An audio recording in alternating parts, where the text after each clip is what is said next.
Hi, Jim.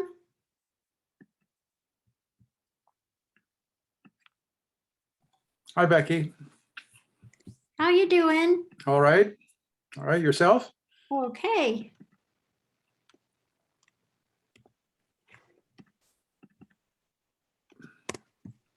Is Tim Hunting? He's around, right? I mean, Yeah, he's not. he still has some therapy on his shoulder, but Oh. he's in most every day, if not the whole day. Oh, okay. The MLP wants to move the reels of fiber optic cable from Lotto 32. We were thinking that it might be a good idea to stash them somewhere behind the highway department's buildings, out of the way, so they wouldn't interfere with anyone. Um, we're actually quite concerned. The fiber is very scarce now and quite valuable, so they actually represent some, a value, and we don't want to see them get picked up by somebody and sold or something, because they do come in useful when you have serious repairs. And I left a message with Tim, but I haven't heard back from him, and I didn't know how he was doing or what the story was. Yeah, that's probably why. I'll check in with him about it too. Because that's going to be a staging area also for the culvert folks. Yeah. So it'd be great Yes. to have them out of there. Yes, I think it'd be a very good idea. There are 14 reels that have fiber on them, cable wound on them, and so we do want to save them. Yeah.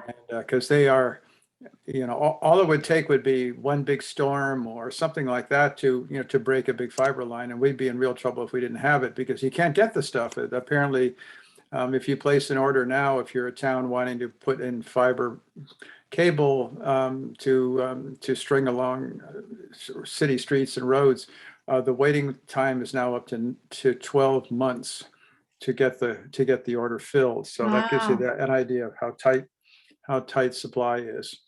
Yeah, that's ridiculous. Hmm. That is quite, it's good that we still have it. Yeah, well, we already used a little bit of it on Montague Road. So it came in useful once. Leverett had, of course, a few years ago when that teenager decided to swerve and hit a pole, and his car caught on fire and burnt the cable up above his car. And that was the only time they've ever had use for their backup. But when you need it, you need it. Yeah. Yeah, you never know when something will go awry. Yes.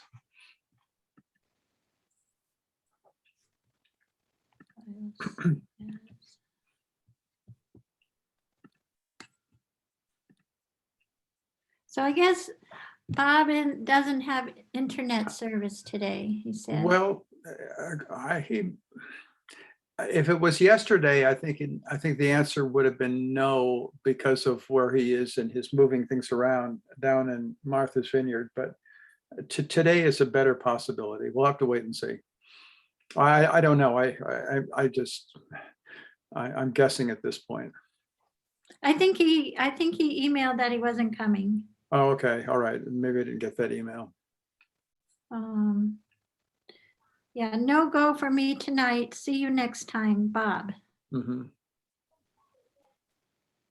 So could he pick up a signal from the library or the fire station down there?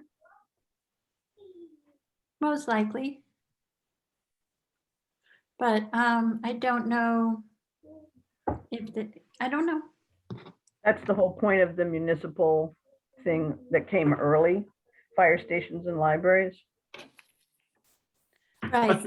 I think he's staying with a friend of his, or with some folks that he knows, and they have an ample connection. I assume that's what's happening. I really don't know, but at any rate, we'll see. Are we expecting George tonight? I can't remember. Yes. Yeah, I think the only one I've heard from that is not attending is Bob. Mhm. So 1, 2, 3, 4, 5. Hi, Melody. I love your new house every time you come. I know, but the life of the rich and famous, you know? I'm envious. Hi, AJ. Mm-mm. I'm pretty sure George is on his way. I talked to him a little bit ago. Okay, do we want to open up the meeting? We can start going through the minutes while we're waiting for George. If that works for everybody. So call a meeting to order. I think Susie, you might be on mute. Yeah. I am. There's young children here, so I gotta go into mute mode quite often. Thanks for the warning.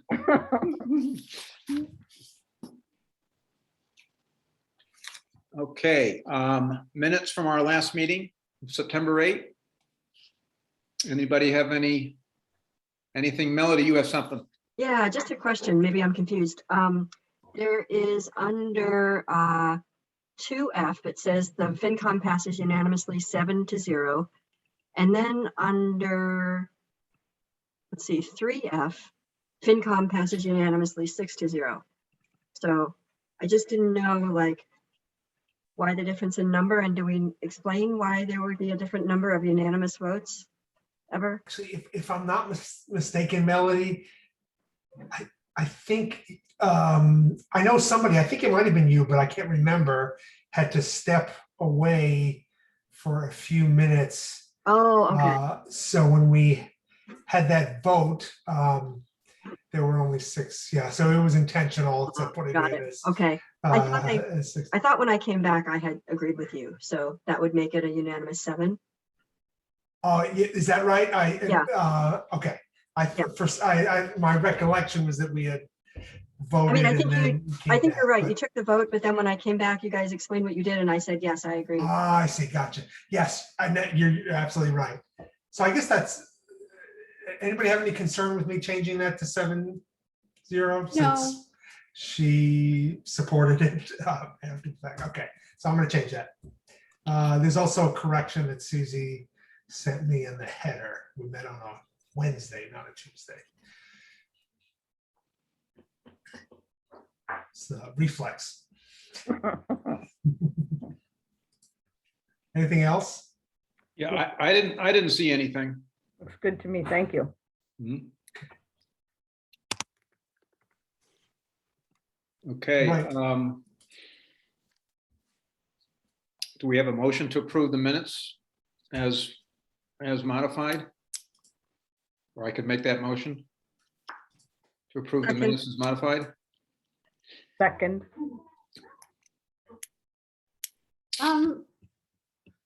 Becky, I have one request, AJ, for the next time. Could Sure. you list me as town administrator? Yeah. Because by statute, I mean, by my job description, I'm not a member, but I'm officially have to be here. Okay. I don't, it's not just, I'm not just marauding. oh, I thought you Right. liked being here, Becky. I do, I love being here, Huh? but I'm always listed as a guest of late, and I just noticed Yeah, that no, maybe no. it could be something different than a guest Okay. or So non-member. What would have we anybody done have a typically in concern the about? past with this? Is Becky, are you usually included as member or No, but I'm usually listed separate, like town administrator. you have your own category? Yeah, Okay. it's not a big deal. I just, No, Would anybody have a concern if I just added Becky's name to the top where we list members, but then in parentheses, I put town administrator? Is that?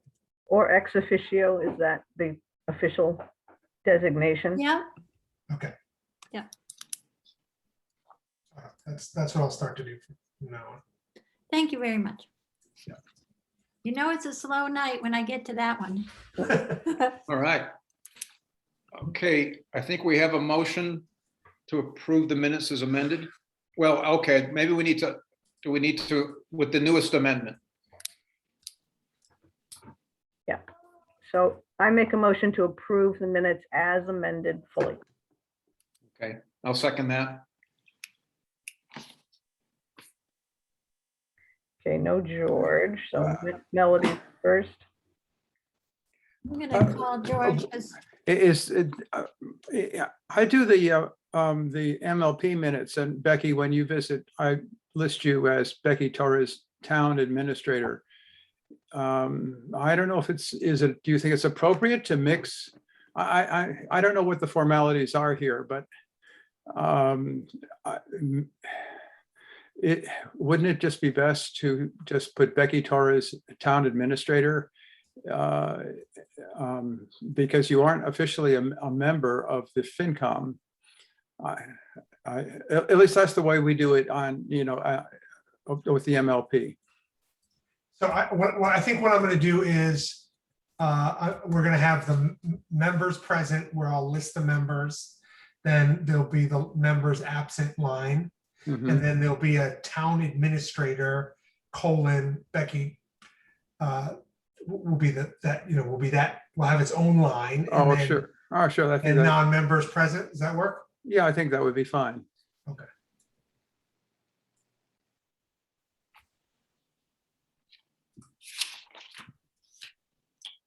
Okay, let me see. Well, we're in the midst of a vote here, right? Are we, okay. I'm sort of losing track here. All right, we got through, we're at Melody. If she can, is Melody, I don't know if you can hear us. Yeah, I can hear you. I put my video off because I'm finishing up my dinner and I didn't want you to have to watch me eat. Okay, Oh, But I'm still here and I'm listening. okay. Turn to vote. So Melody, we're voting on approving the minutes. So the vote, we're at you. Start to your eye. Hemming my eye. Cashew eye. Mosier, aye. Walton, aye.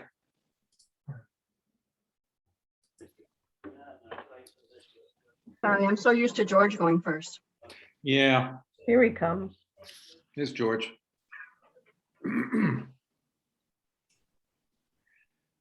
Hey, George. Hi, sorry I'm late. Yeah, we just, we went through the minutes from the last meeting and we just voted to approve as amended. I had nothing.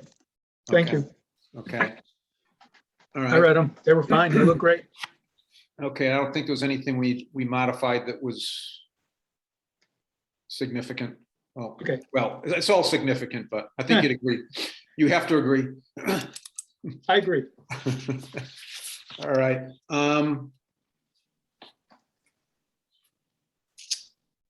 Town revenue expenses, long-range modeling forecasts.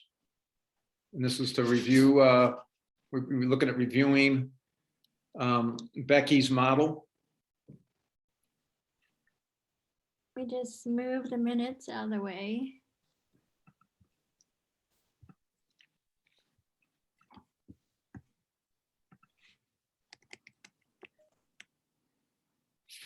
One second, setting it up.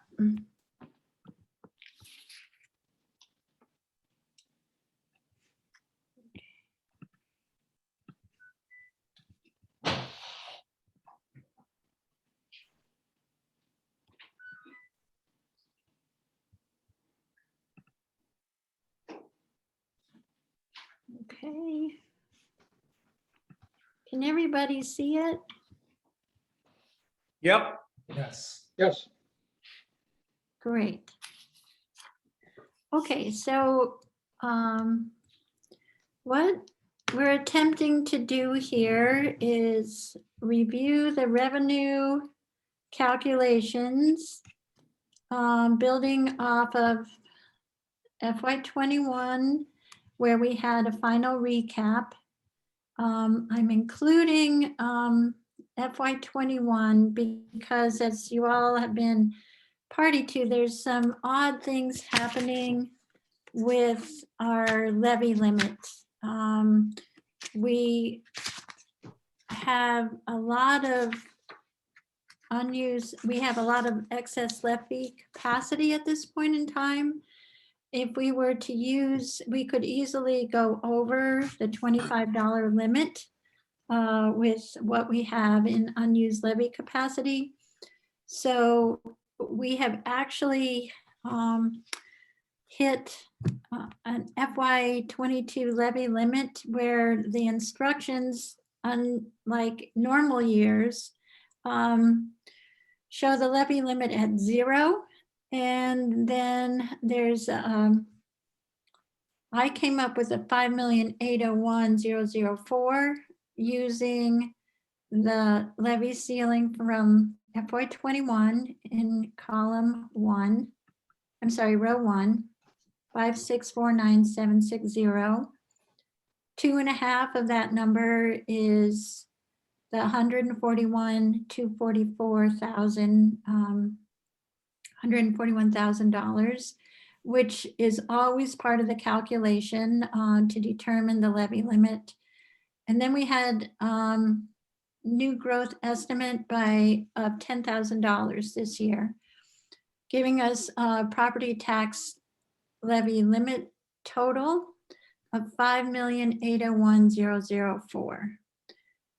But the levy ceiling was below that in FY '22.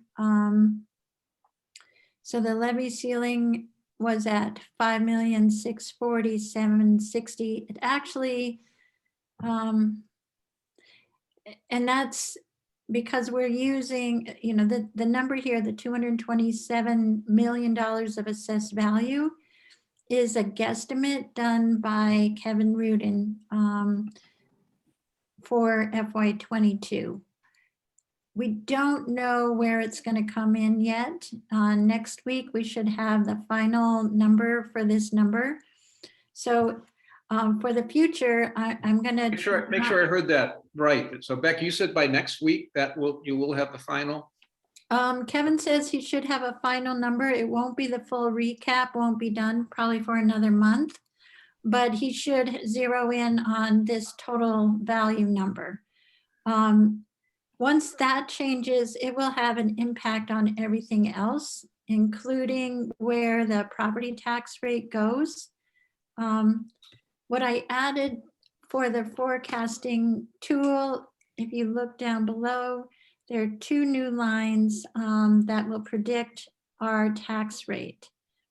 The first one is based on the levy ceiling, which is on line 8.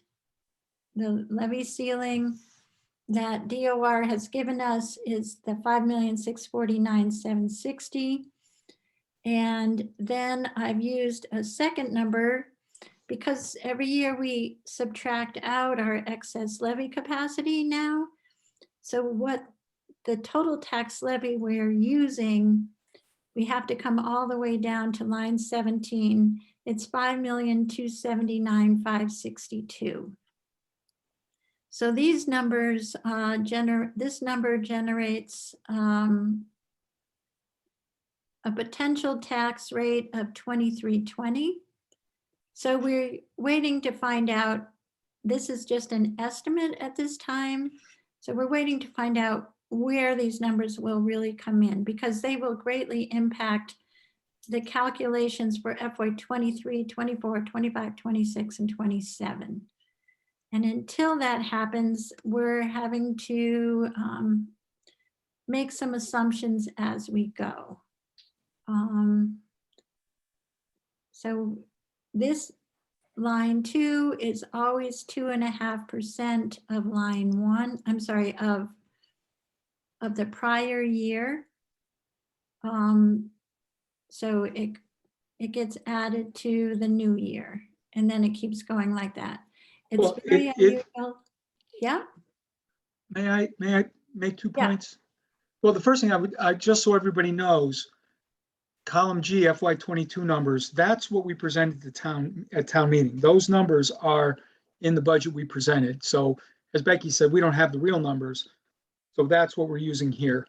And then just Becky, just to clarify your last point, the line 1, the previous levy debt amount is the amount that we're calculating line 2 on.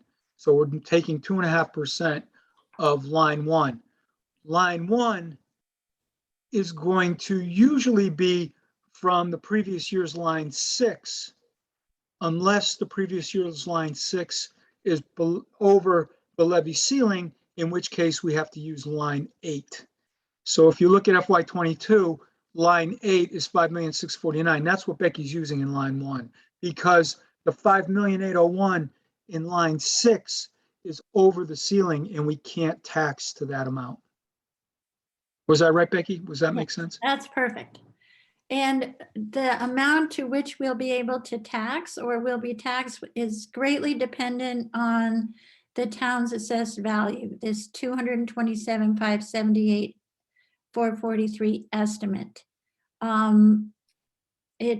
We are thinking it might go up by at least $16 million. And that's what I tried to roll out in FY23 and moving forward.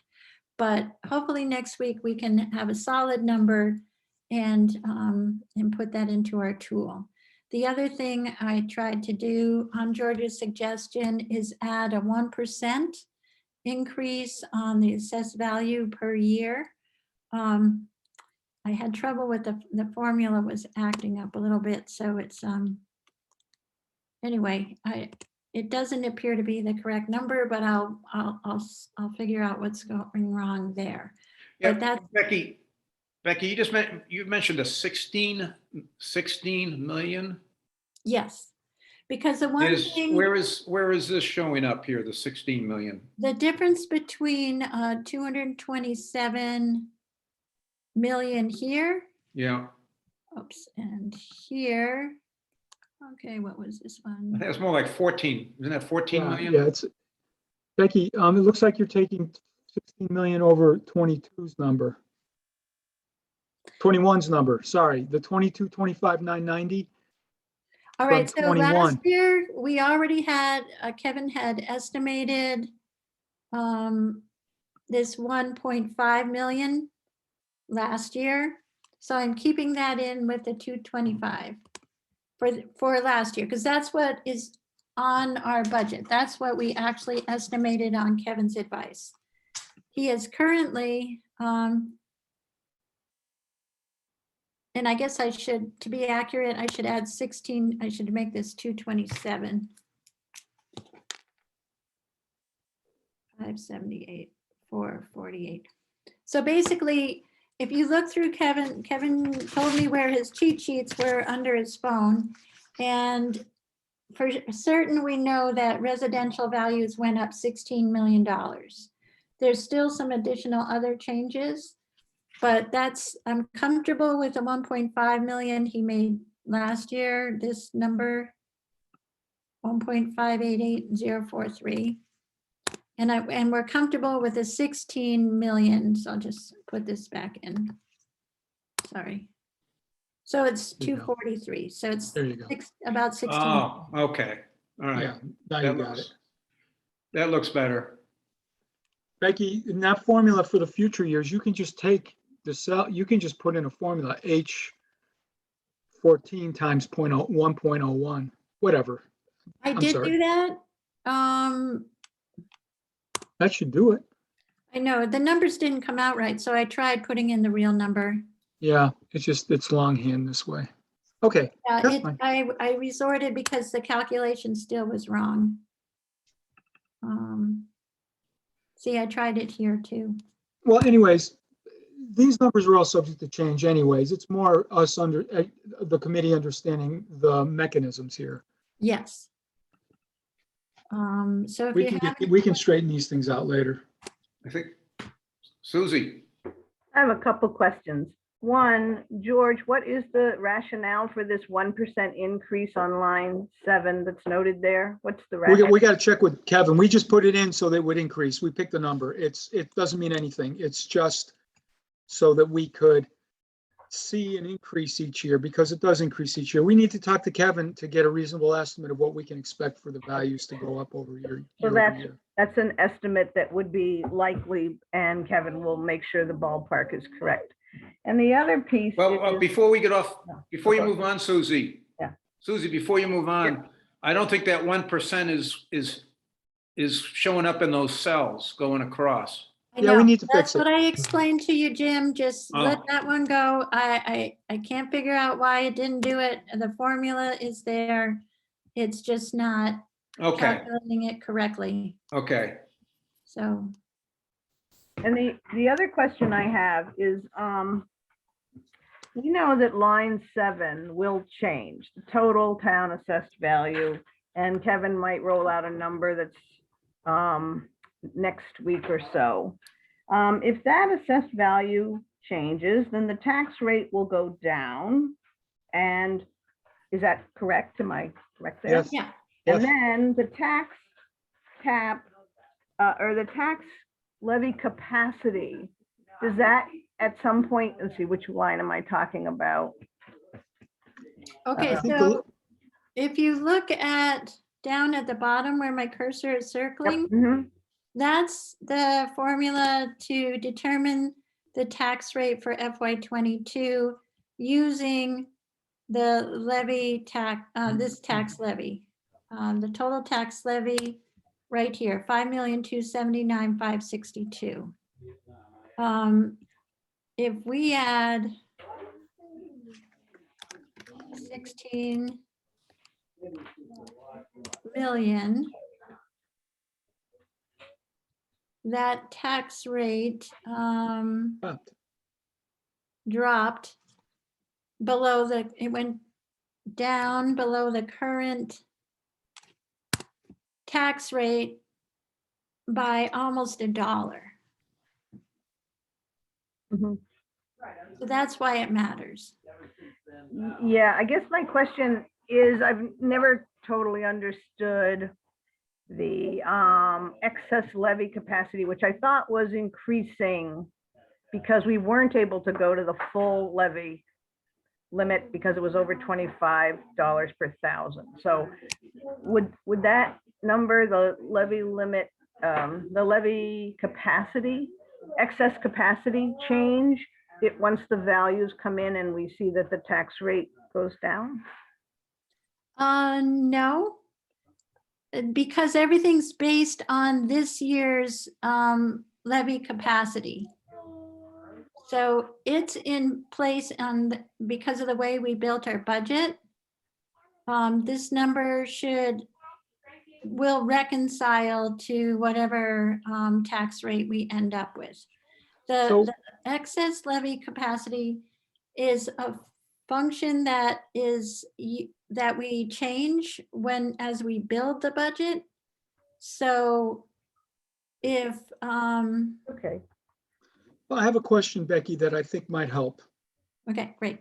So my question to you is the excess levy capacity, the accumulation of all the tax increases, the difference between the tax increases and what they could have been if we increased each year at 2.5%? Yes. Right. So we have not taxed up to the levy limit in quite a while. And looking, and Becky and I talked about this line. We will need to be able to change this line depending on what assumptions we use in the upper section. Because if row 2, the 2.5 increase each year is lower, let's say the 141 in fiscal 23 ends up being 131, then our excess capacity on line 14 would have to go up $10,000 because that's $10,000 we could have taxed that we did not tax. Yeah, so it's basically balancing the levy ceiling to what you actually use. So it's functioning between The levy limit. In which the levy limit. Oh, so so 513. So this 505,822,642, the maximum allowed levy is right here. It's above, well, it's saying 25. That's the So if ceiling. we were to tax to that, our tax rate would be above 25 per thousand. And that's where we have to hold the line. It actually, we're saying right now that the 6 mil, let's stick to where we are because these are all projections. The numbers we put in here, the levy ceiling, we've maxed out the $25 per thousand, given whatever the levy value, the assessed values are. But it's above, so we go to $25 per thousand. We could tax up to $6 million with this increased value.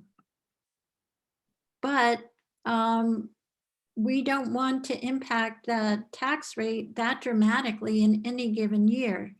So we're going to continue to monitor the excess levy capacity and add and subtract from it, mostly add to it, to keep the rate from, to keep our taxes under control and under the 25 per thousand limit.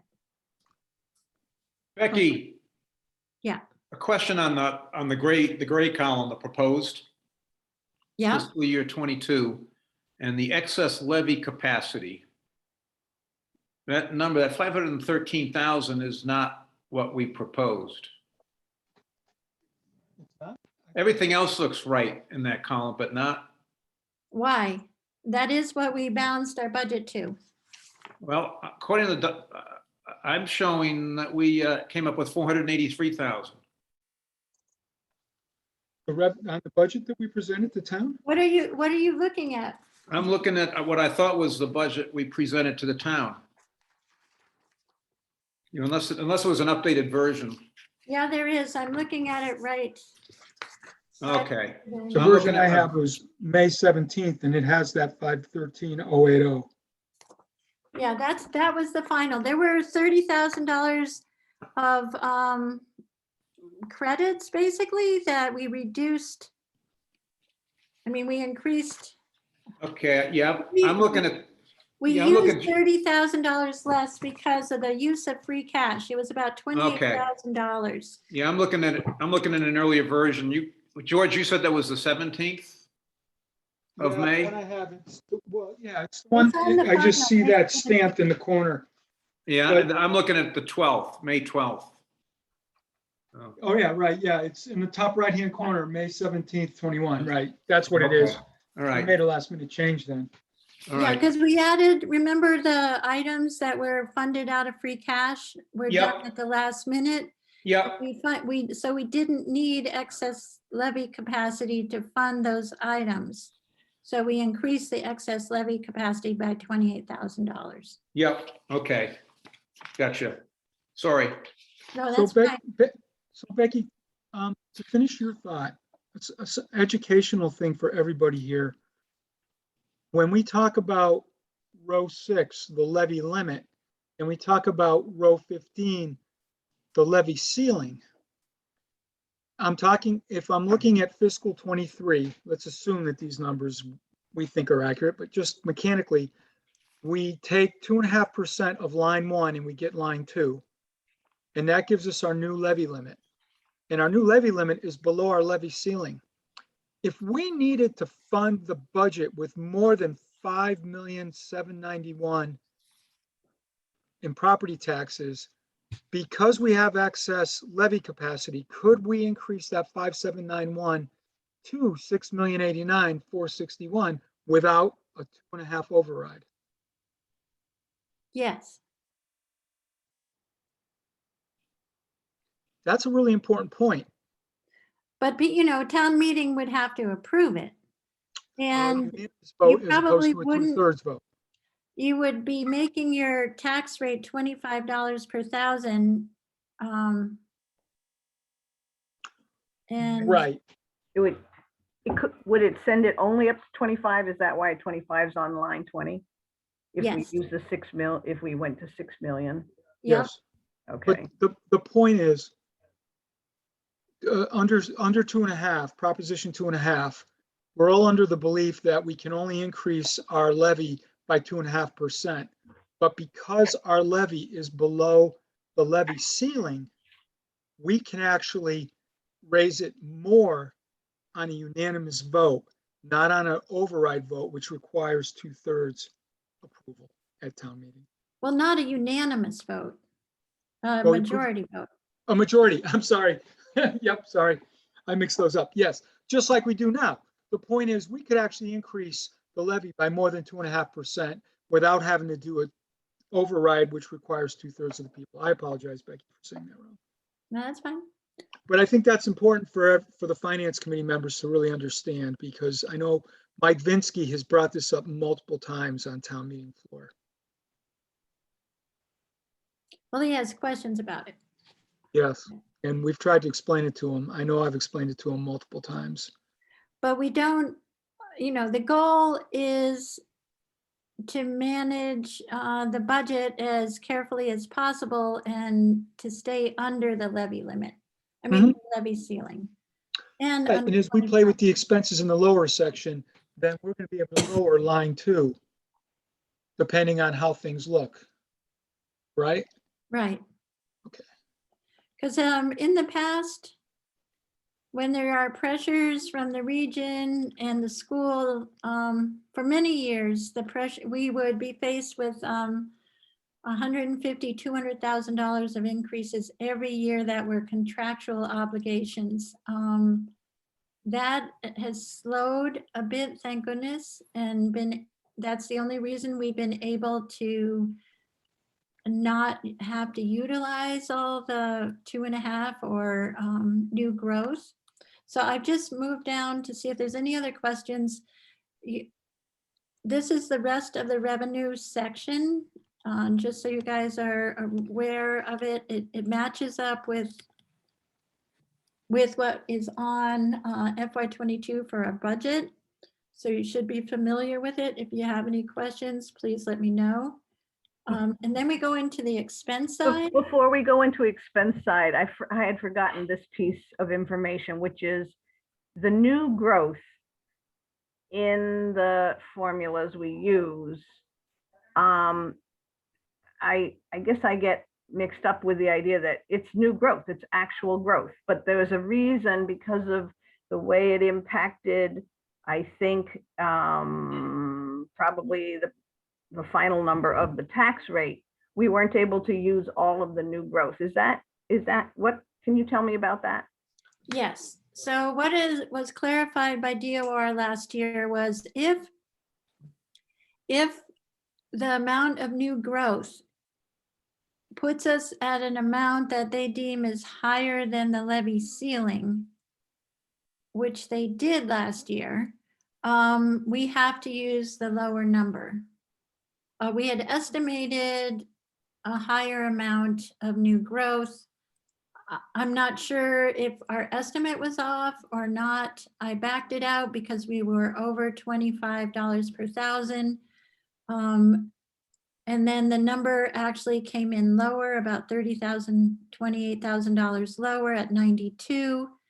And they still pinned our levy ceiling at a lower number than line 6. So that's why we have this interesting new problem, and I'm eager to see the full FY22 recap so we can start figuring out how to, the best way to project for FY23 and 24. But I'm following the guidance I was given in the last 2 years by DOR. Becky? And so for this year, you said Kevin projected $10,000 new growth? Yeah. Is that coming in a lower range? So we're likely to be able to get, take all the new growth without exceeding the levy ceiling? It looks like we're going to be over the levy ceiling just with a 2.5. So where's my levy ceiling? Line 8. Line 8. That is what's 150,000. unclear. This is still a learning situation because, oh, that's not the right way to do that.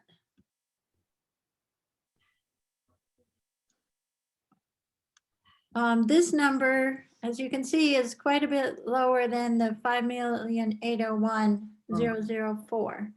If this will likely, what they have on the chart for us is 5,791,004. They're not even allowing the 10,000. And what DOR said was if it comes in over the levy ceiling, you will not be able to use the new growth portion. Yeah, Becky? Yeah, Yeah, when we get the final recap, we might find that the assessed values are quite a bit higher than 227 million, which could end up pushing the levy ceiling above the levy limit. And we'd be back yep, to, I guess, the That's way the things, hope. got it. You got it, Jim, yeah, and we back to where the way things were in the past. for a little bit. Yep. Yeah. Yep, that's definitely the situation. And the other benefit would be a tax rate going down and not up. Yeah. But people's bills will remain the same because their values will likely have gone up. Yeah.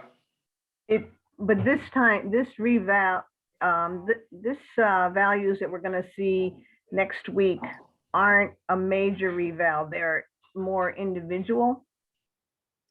It's the full reval will be next year with a Mhm. lot more, all property owners. This one is they take all the data on sales and Yeah. compare it. Mhm. And the sales data, and this is for 2020 data, not this year's sales, but the prior year's sales. Right. And it's quite, we're seeing, even back then, we were seeing 20-25% increases in sales over assessed value. We're in the last month or two, we've seen 3 or 4 properties sell at 33% above their assessed value or 50% above. A $200,000 house selling for $300,000. So the values will be impacted over the next couple of years dramatically. But we don't know where they're going to go from there. That's where the assumptions come in. I mean, this is a forecast. We're going to have to make some reasonable assumptions about what we expect. Yep, Becky, one question. sure. FY21, we have a levy ceiling on row 6 of 5,660,000. We have a levy limit of 5,660,000 on row 6, and on our levy ceiling on row 8 is 5,649,760. Let's call it $11,000 difference. Should there be a negative 11 on row 5 to make the 5,660, 5,649? I do not have full justification from the levy, from DOR to do that. I mean, it's logical, but so if you look at FY 2022, they break out can you guys see me? They break out the levy limit at 5,431,885. They add in the 2.5 at 135,797, just like there. They do all these calculations and come out with the 5,664,50. And then they go to the levy ceiling, and the levy ceiling they put in is 5,649,760. So I think given the value of our town at that point, they're saying that the limit was above the levy ceiling, so it has to be reduced to the levy ceiling. So I have a question. So on line 9, it looks like we can track the levy limit as a percentage of the levy ceiling. We can see what you just described, the 0.2% too high. And we can see it's 2.7% too high. Yes. Or does it, what does that line mean? Does it mean that we have 2.7% levy capacity that's not used? No, we're over the 100%. And can we be, or does something have to No, get? we can't be. Right. So this number, and this again is this is an estimate. Yeah, So we don't know what this number is. End of the day, when they close the recap, this can't be at 102. And right? And is it called excess capacity, the 2.7 part? no, it's, I guess, Down below it's dollars, up above it's percent, so I'm mixed up. it's just a percentage of the limit over the ceiling. That's all it is. It's not an official Yeah. calculation. Right. yeah, so that. It's a okay, fudge factor. all this, the way I interpret this is, all this means is at 100%, that means the levy ceiling equals the levy limit. And if we get above 100%, we need to use the levy ceiling and not the levy limit. Correct. And if it's under 100%, we use the levy limit in place of the, as opposed to the levy ceiling.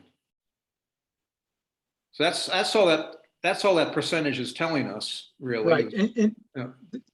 just so if I may, if you look at row 1 for fiscal 23, that's exactly what's happening. We didn't use the 5,000,008 from fiscal 22, which we normally would. We used the 5,649,000 because that's the most we can start the new year with. That's the most we could use last year. And so when 23 comes along, that's the most that we can use because that's, But George, if the 227 value becomes 243, then I'm just the saying if number this we was the can use case, for right. FY 23 changes. yes, no question about it. And that's what we're waiting for. I'm just saying if 22's numbers that we look at here were real numbers, then the most we could start the year out with is the 5,649,000, right? Yeah, no question about it. It's subject to change. I'm just saying, I was just reiterating what Jim said. Jim said it Yeah. perfectly. I'm just showing visually, you can see it here. We use the 5,649, not the 5,801, because it's over 100%.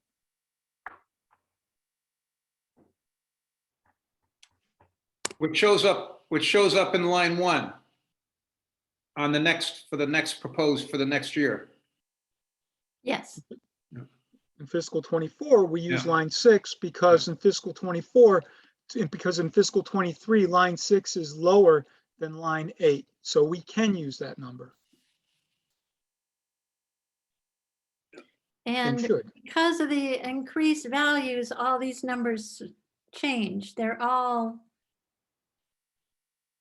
the ceilings are above the limit for 23 through 27, right? Becky and I went over this afternoon, so we didn't have time to finish all the formulas. Jim, That's looks why- like, Jim, you have your hand up. Yeah, concerning the reval that you mentioned, which I guess indicates that property values have gone up 25% and even perhaps more this year than before. Are those reval assumptions applied to all properties across the town, or are they more, or are they applied to sort of neighborhoods where these increases took place? Is there anything you can say about that, Becky? The assessor's the best one to approach it. It depends, like it's more on type of house. Mm-hmm. And neighborhoods are involved, and neighborhoods have, it depends where sales take place and which sales are analyzed.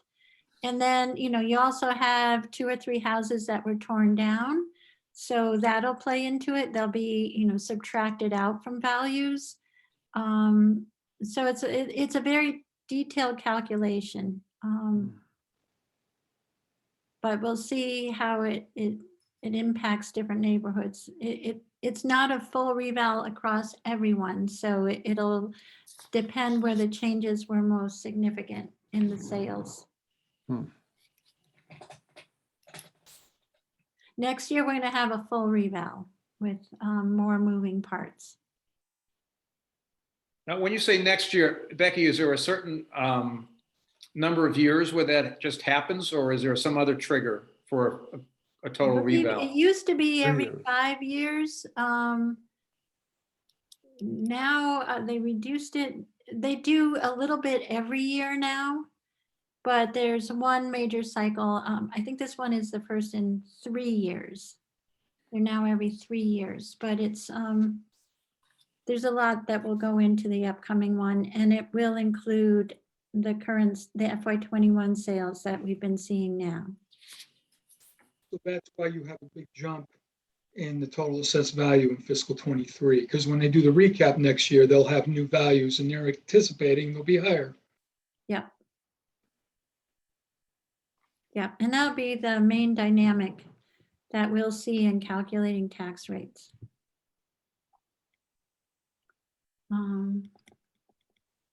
Does anyone have another question about the revenue side?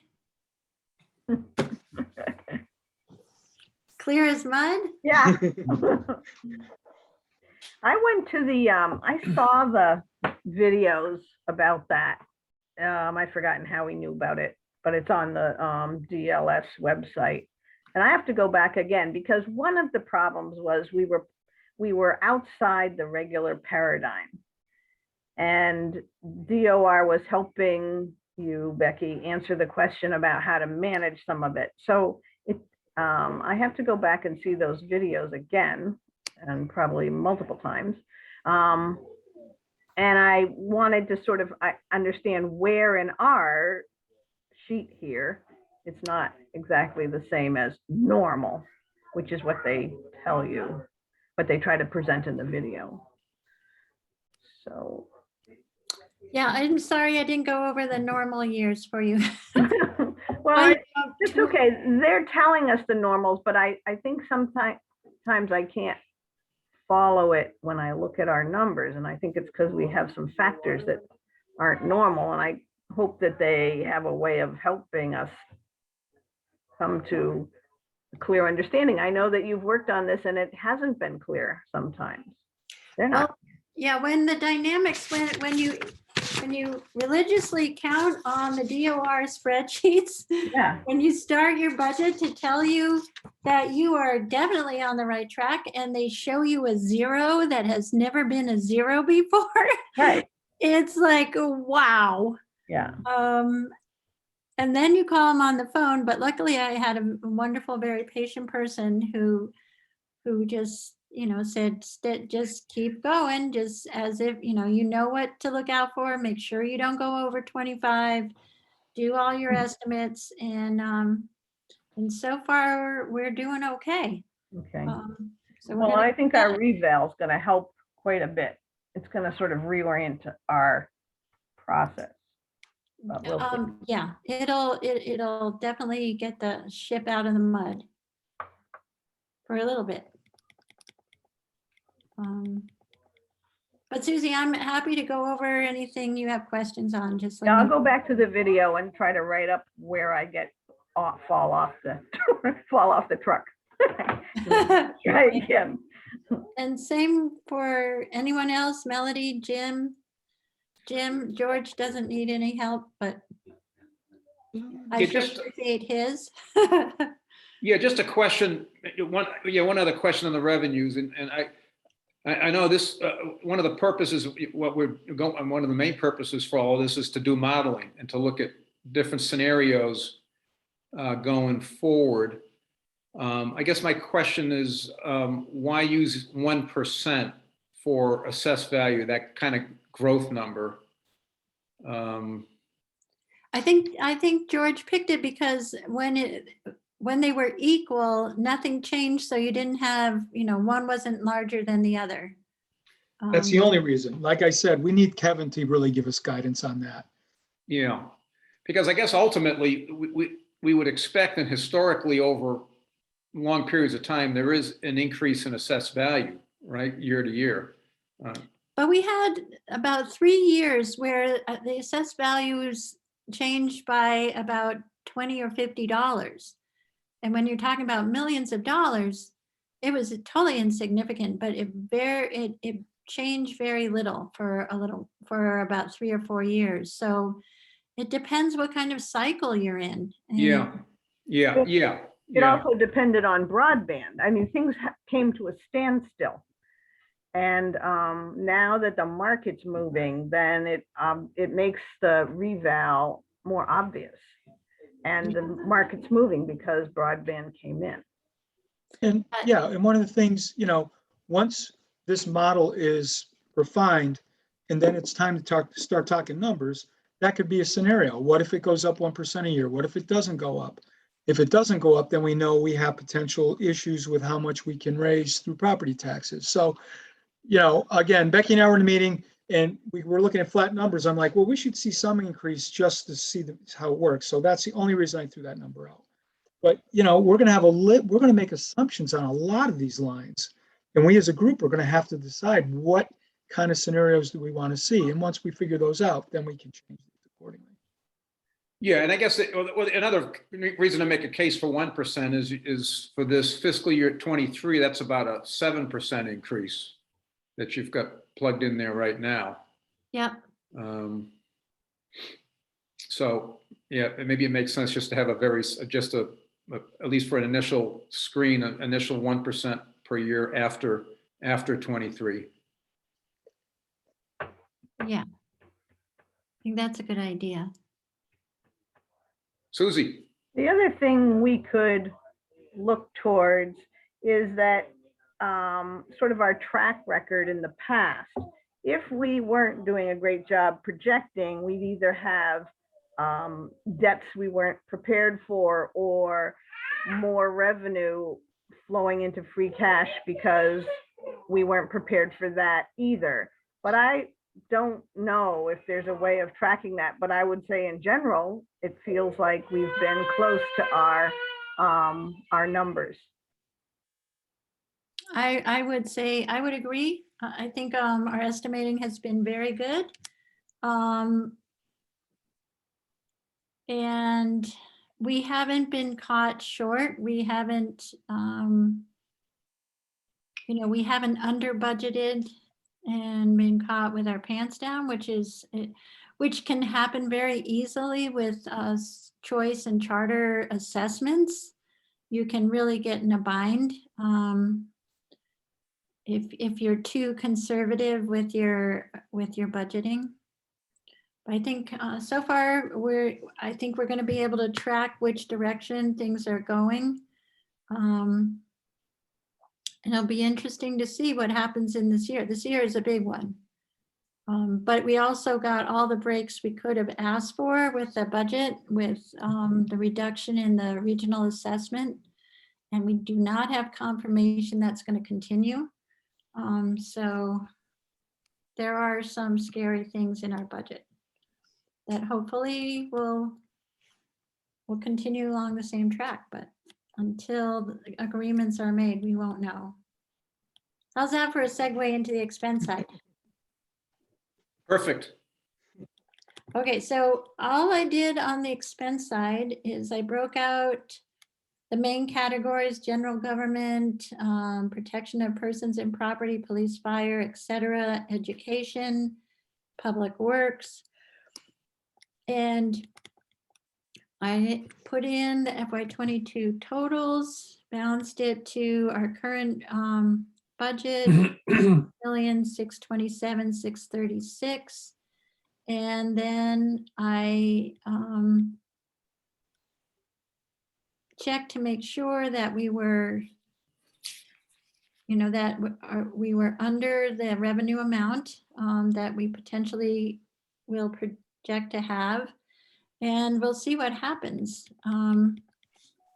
Whether, we'll change the factors that we need to after Kevin's information.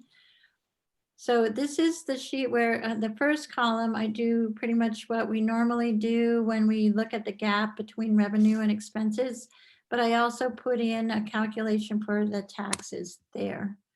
And below it, I put in, because if you look here, you see, just looking at the straight projections with the figures that we've come up with, we quickly see that our revenues are dipping below our expenses. We're looking at increased expenses of 2.5 each year. But when we do that, you'll find that we quickly are not balancing. And next year, it seems almost manageable. We might be able to figure it out. But it keeps growing until, so if something doesn't change, we have a big problem. But what's needs to happen is we're not utilizing the full amounts of our 2.5 in those years. Here we go back to revenue side, back at the top. And you see that our revenues, we're getting in that $25 per thousand trouble again. And we have to reduce the 2.5. Not only do we not allow any new growth through that period and still have a problem, we also have to start chipping away at the 2.5. We can't even utilize the full 2.5. If the numbers, even with that big bump in 23, by the time we get out to 25, 26, and 27, we still have a problem. So either we need additional growth in values, or something else will have to give. So that's why the projections are important, especially given our delicate stage with this balancing right around the 25 per thousand. Susie? Oh. Oh, sorry, George. No, Susan. The other thing is, there's no way really to project with the other revenue streams of the state, state aid or receipts. So did you hold those steady in this picture? The one place I changed them was for UGA, the unrestricted general government aid. Mhm. They increased by, they have a policy that they will increase by whatever their sales increase by, I believe. So they actually, I think this year increased by 3%. So I put a 2.5% increase per year in that line only. Mhm. And then I increased the motor vehicle excise tax by 1% per year, because that's another area where we have fluctuations in growth. And right now vehicles are much more expensive, it should increase the taxes on them. So when we spot things that have a trend, we can add those in. And if you all think of any, please let me know. Yeah, Melody, This is probably a super naive question, Becky, but so please forgive me, but these models forward, does this assume the same regional school assessment? I mean, because theoretically, wouldn't that be going down if we're continuing to move Shutesbury toward less of the, I'm not using the right words, but we were at 45% this year or 60%, whatever it was. I guess it was 65. I think. 65, sorry, 65, yes. Wouldn't that theoretically be going down every year? Well, it did go down this year, and Right. that's a fact, and it was at 1.611. We have, the reason we wrote that letter and have asked everybody to come in and sign it is we don't know, we have no commitments from anybody, and there's been very little conversation at the region about the assessment issue. So until we get something more concrete, we can't really assume it will continue to decline. Okay, so you're assuming just the flat 65 then going forward. Yep, I'm assuming that formula, well, plus a 2.5%, which is normal increase in a lot of things. I think AJ had his hand up, unless George, you're just trying to comment on this topic. No, let AJ first. You know, I was just going to add that, we've had a couple of years in a row where aside from the assessment method issue, the overall regional school budget has been cut. And I don't think it makes sense to assume that the school budget will be cut. But I guess you've accounted for that, Becky, because I assume you applied the same 2.5% increase to the regional school budget line in this as well, Yes. right? Okay. Yes, I did.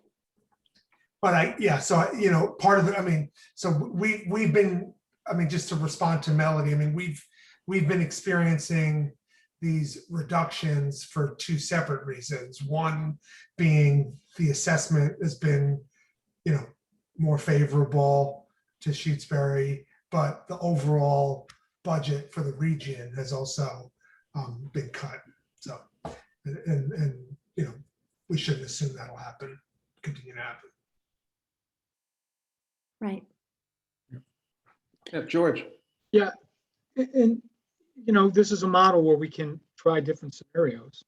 So we can say, what if we get the region to go to 100% statutory? We could put that in here to see what the effect is, if we wanted to be able to explain to people what the effect was on the tax rate.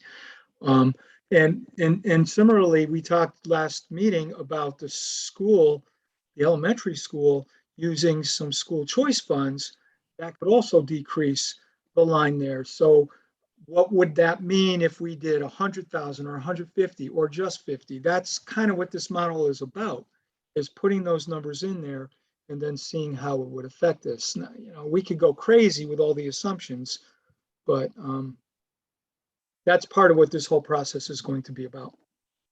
Yeah. AJ. So quick question, does this include any of the anticipated capital expenditures that we've No, not yet. That's separate, right? This is, okay. Well, it's in Yeah. here, but it's just not been increased. Right. Okay, so that's I So guess the another debt big. should be, and I can add that in, that it's assumed that a major project outside vehicles and things like that, there potentially will be a debt excluded vote. So it will go on top of the tax rate and not within the current budget. But the things we approved at town meeting last year, the debt for the culvert, that's not debt. Right. So these numbers on row 31 will need to be increased for that debt. Definitely. Yep. Yep. Good point, George. And I will talk to the treasurer about that. Yeah, And then for OPEB, I assume this just applies our usual annual allocation. Is that right? Right. That we've been doing and no It's in changes. here, it's under miscellaneous. Okay. This got it. miscellaneous is over $1 million, but Well, Yeah. if I may, that's why I was raising my hand, because to that point, Becky, I was going to ask you if we could maybe break that out. There are some lines in there that are really significant and do change. And so I'm wondering if we can break that into minor components. I think AJ brought up a really important one, because if we decide to increase it in the future, we'd like to see the effect in here. And we'd want to break that out. I also think that we fund capital stabilization in here. And so we probably want to break that out, because that is not a steady number year to year. So I think there are certain numbers we do want to break out, especially the ones that we know are variable, and we might want to make adjustments to, as AJ suggested. yeah, definitely. Those are all good ideas. We can build on it. Susie. And back to Melody's question about the regional assessment, if it continues in any direction, we do know that the effect will be diminishing. It's not going to be the kinds of effect that when we went from 10% to 65.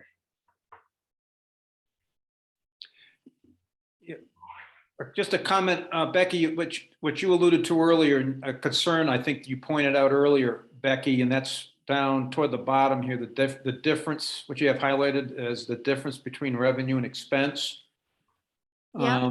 And I think, from a modeling perspective, I think what you're showing here is on the expense side, you're basically projecting 2.5% increases each year. Whereas on the revenue side, you're less than 2.5% increases. I Right. think that, yeah.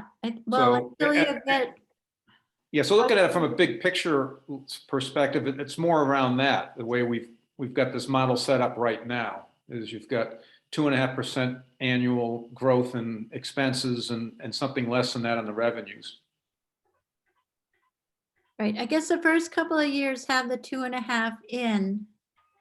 But it's 2.5 of smaller numbers than they could be.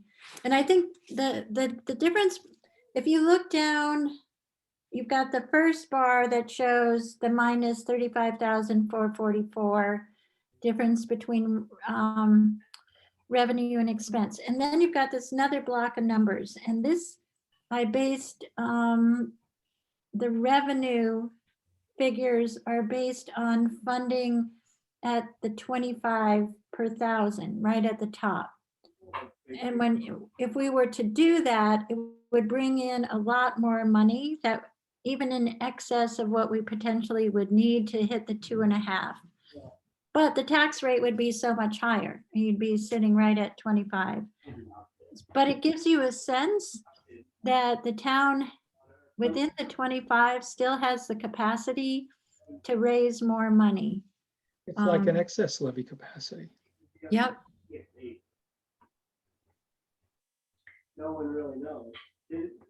I was first. Well, I'm sorry. I'm looking at numbers. I'm not looking at you all. I'll just call on people. If I may, this is where I want to point out that the way, and I could be wrong, Becky, but I think the way this model works is if we start making some assumptions about expenses and we make the changes in the expense section, then we're going to come up with a total expense number. And then what we need to do is figure out how we're going to finance that expense number.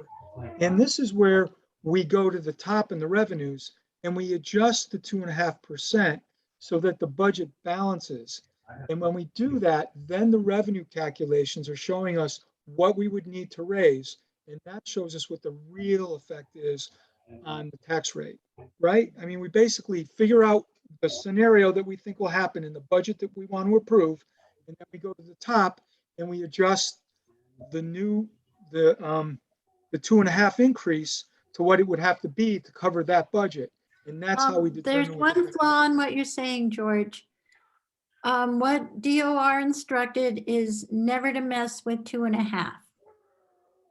The top part stays that is because that's definitively where DOR sees what levy capacity exists. So then we would adjust the excess levy capacity Bingo. number. Yeah, that's what you need to adjust. That's the line that we would adjust. And Yeah. then we would see what our tax rate is. Yeah, that's it. And from that, we could also estimate the average tax bill, the tax bill for the average homeowner. Mhm. And we could even add a few other things to this to put it in perspective. Yep. Susie? So do we have any history that would show us what the historical record of expenses increase over time? So we're just trying to work out a model to project with, and we're saying 2.5% increase in expenses. Do we know if that's if that shows up in our past history? Yeah, we have that. I thought I had one of those spreadsheets. We have a spreadsheet that we do every year that shows the increase in the budget. And it shows the net at the end of the year, what it's increased by. Let me just I think one in the hallway.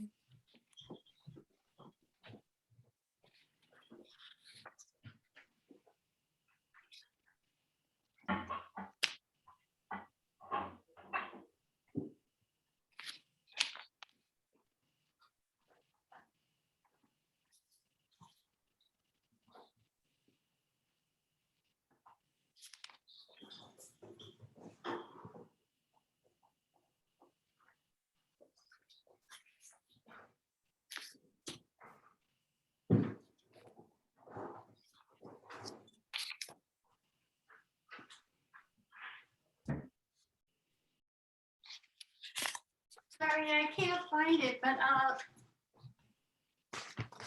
I know we have that. We have 20 years worth of data about the average increase in the budget. Okay, because what I feel like from my basic sense of things, we could look at the increase of the budget over of period of time and see what kind of percent that is. We can project that we increase the levy by 2.5, but we don't because we have excess levy capacity.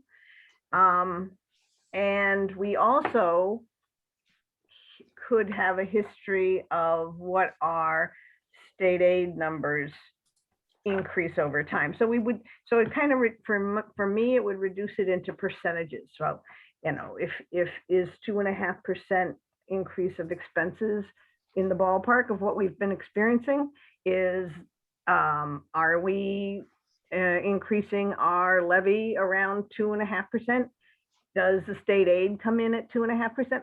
I guess if I see all these pieces, I would have a little bit more, and I would help put those numbers together if that sounds like a way of looking at it. Because I think we know that the state aid doesn't go up by 2.5%.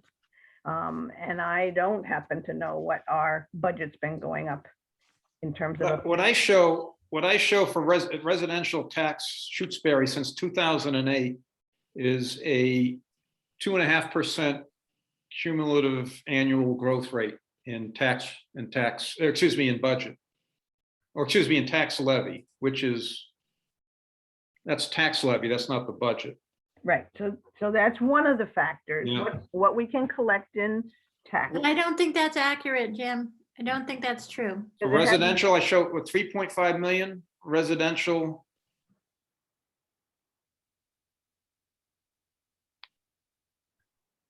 Residential levy in 2008, and then growing to 4.8 million in 2021. The budget I show is 1.8% growth since 2007.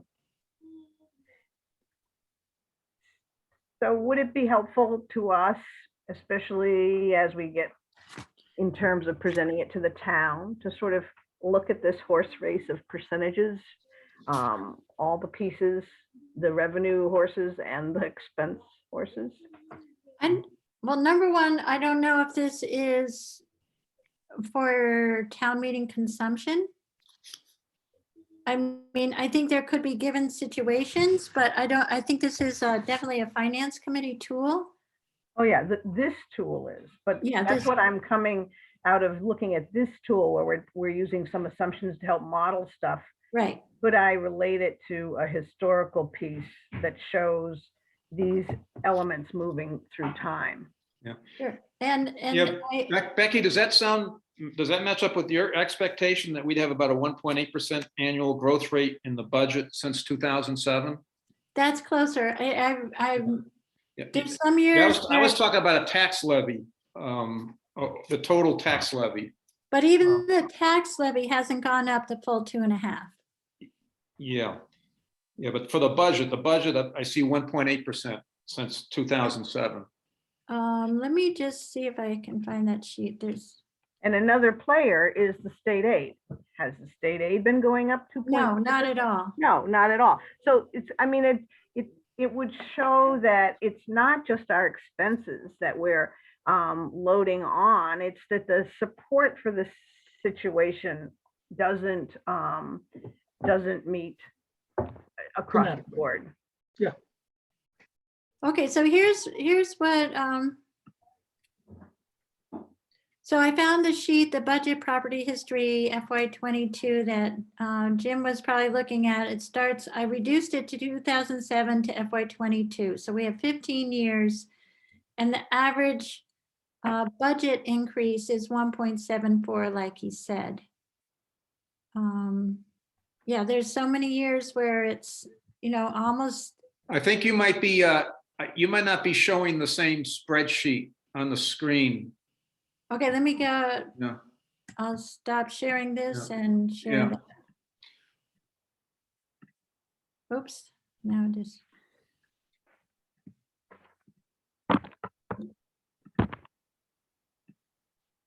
Share, where am I allowed to share? Hmm.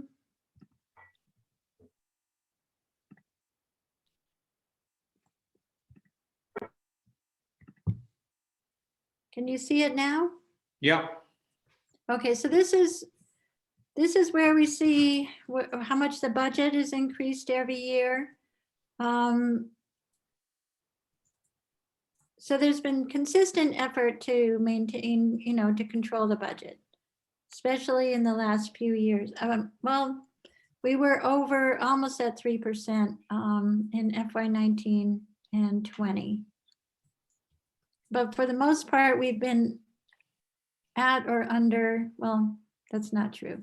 Well, I think But the those average numbers, is less. Yeah, I think the important point there, Becky, is that average that you have down in row 21, that 1.74. So that shows over the last 15 years, been growing at 1.74% on average. but you really got to be careful because this is very high level and we've been changing the regional assessment for years. We've had debt service come and go. You just got to be careful. I think to Susie's point, more at the department level is probably safer. Yeah. And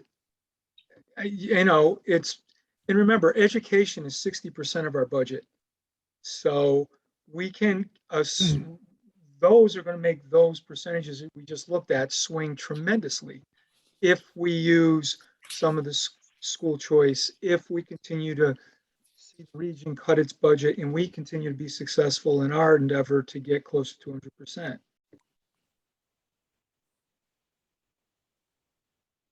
And those are scenarios, those are assumptions we're going to have to make to look at different things. Yeah, and I'm not sure, so many things are circumstantial, Susie, like, the big dip in the regional budget was totally formula assessment driven. Our own school budgets have been driven by specific SPED students at times.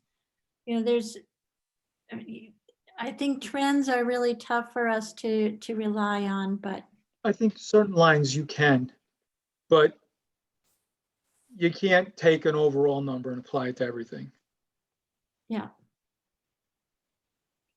And this chart always fascinates me. It really shows, when the town budget goes down, the values go, it's just amazing how the tax bill and the values can go up, but the budget went down. It's just all kinds of crazy stuff happens, but these numbers always make me. It's complicated. Yeah, but it really highlights the interrelationship of all the pieces. Can you share this or send this document to us?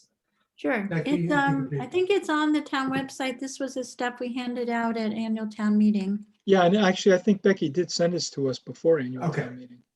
But I'm happy to do it again. That'd be helpful. Yeah, that would be helpful. Great.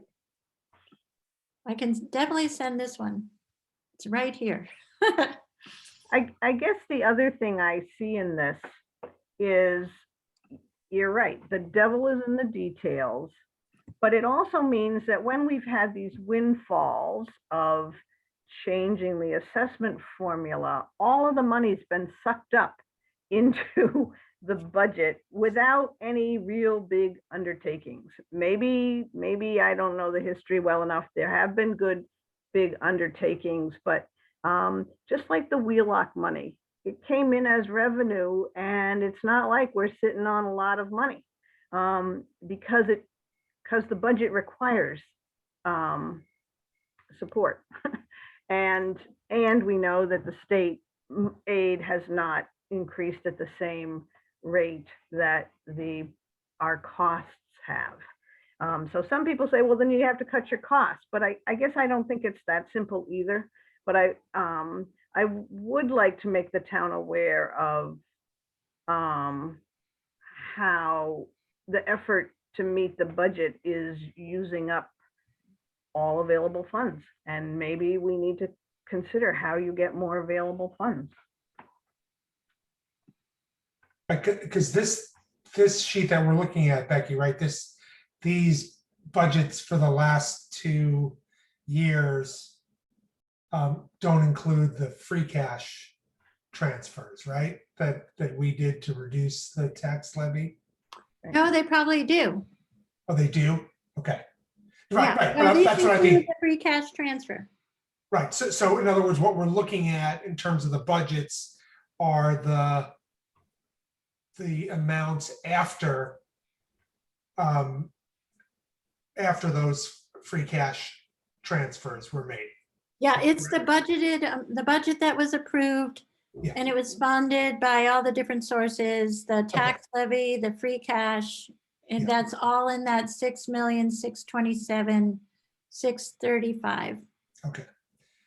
Well, so, I mean, that's obviously really important context for people looking at this as well, because, you know, we've got the last 2 years here where, you know, we took that unusual step of, you know, reducing our required tax levy, you know, by utilizing free cash. And that's sort of, so even though we're saying, well, over this period, there's a 1.74% increase to, you know, average annual increase in the budget. It's like, you know, the last couple of years, you know, those budget changes, you know, don't take into account the fact that we took, you know, this unusual step. So anyway, Yeah. And this- it seems important. Sorry, George. No, I'm sorry, I jumped in. I just want to be clear about your answer, Becky. The 6.6 million does not, that's the total expenses. A portion of it was funded by cash, a big portion, 260, I think it was, 256. 256, but that's not reflected in here. This is the total budget, the amount Oh, of okay. expenses we had to pay. So that 0.14%, it's a low increase, but it's not low because we funded with cash. Okay. Wait, Okay, wait, good. wait. No, the cash is here. The cash is, that 256 is part of the 6,600,000. Like if you 6 million, just I'm look looking at at the your- budget. I'm looking at the budget that for fiscal 21, and it's 6,600,000 even, and revenue is 6,601,165. So I'm not sure why there's a difference there. It's $602, but the 6,600,000 is all the expense lines added up, Okay. and cash is not in the expense lines. If you That's look over at on the revenues. That's over on the revenue side. That's Right. my point. Yeah. That's not the Okay. budget. That is the budget amount, 6,601, is all the expenses that we were going to pay. Yes, some of it was funded by cash, but we didn't decrease the total expenses we pay in the total budget amount that was approved. We just funded. See what I'm saying?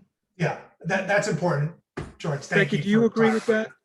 Okay. Becky, Do you agree it's in the 660? Because it was 6.4 million, and then we added $200,000, Right. $220,000. We're funding $6.6 million worth of expenses with property taxes, state aid, local aid, and $256,000 in free cash. But the 6.61 is the amount of expenses that we budgeted and have to cover. So when people are looking at how are you spending your money, we can say we controlled expenses to within 14.14% from FY20 to 21. It has nothing to do with cash. Right. Okay. I agree. I just semantics. I just want to make sure that we're all on the same page. No, that's important, George, because that kind of nullifies what I was suggesting before. Because I thought we were skimming that. It The looks free that cash. way, AJ. When you look at this, that's what it looks like. Yeah. Smoke and mirrors if you're not careful. Right. Yeah. No, I think the money's all accounted for. And Well, what I would say about the budget numbers year to year is I'd be curious to see how they stack up against inflation. Some years look like they're well higher than inflation, and many years look like they're below inflation. 1.74 over the course of the last, I don't know what that is, 15 years, 16 years. Seems like a pretty reasonable number. That's sort of the conclusion I come to on this too. Yeah. Yeah. All right.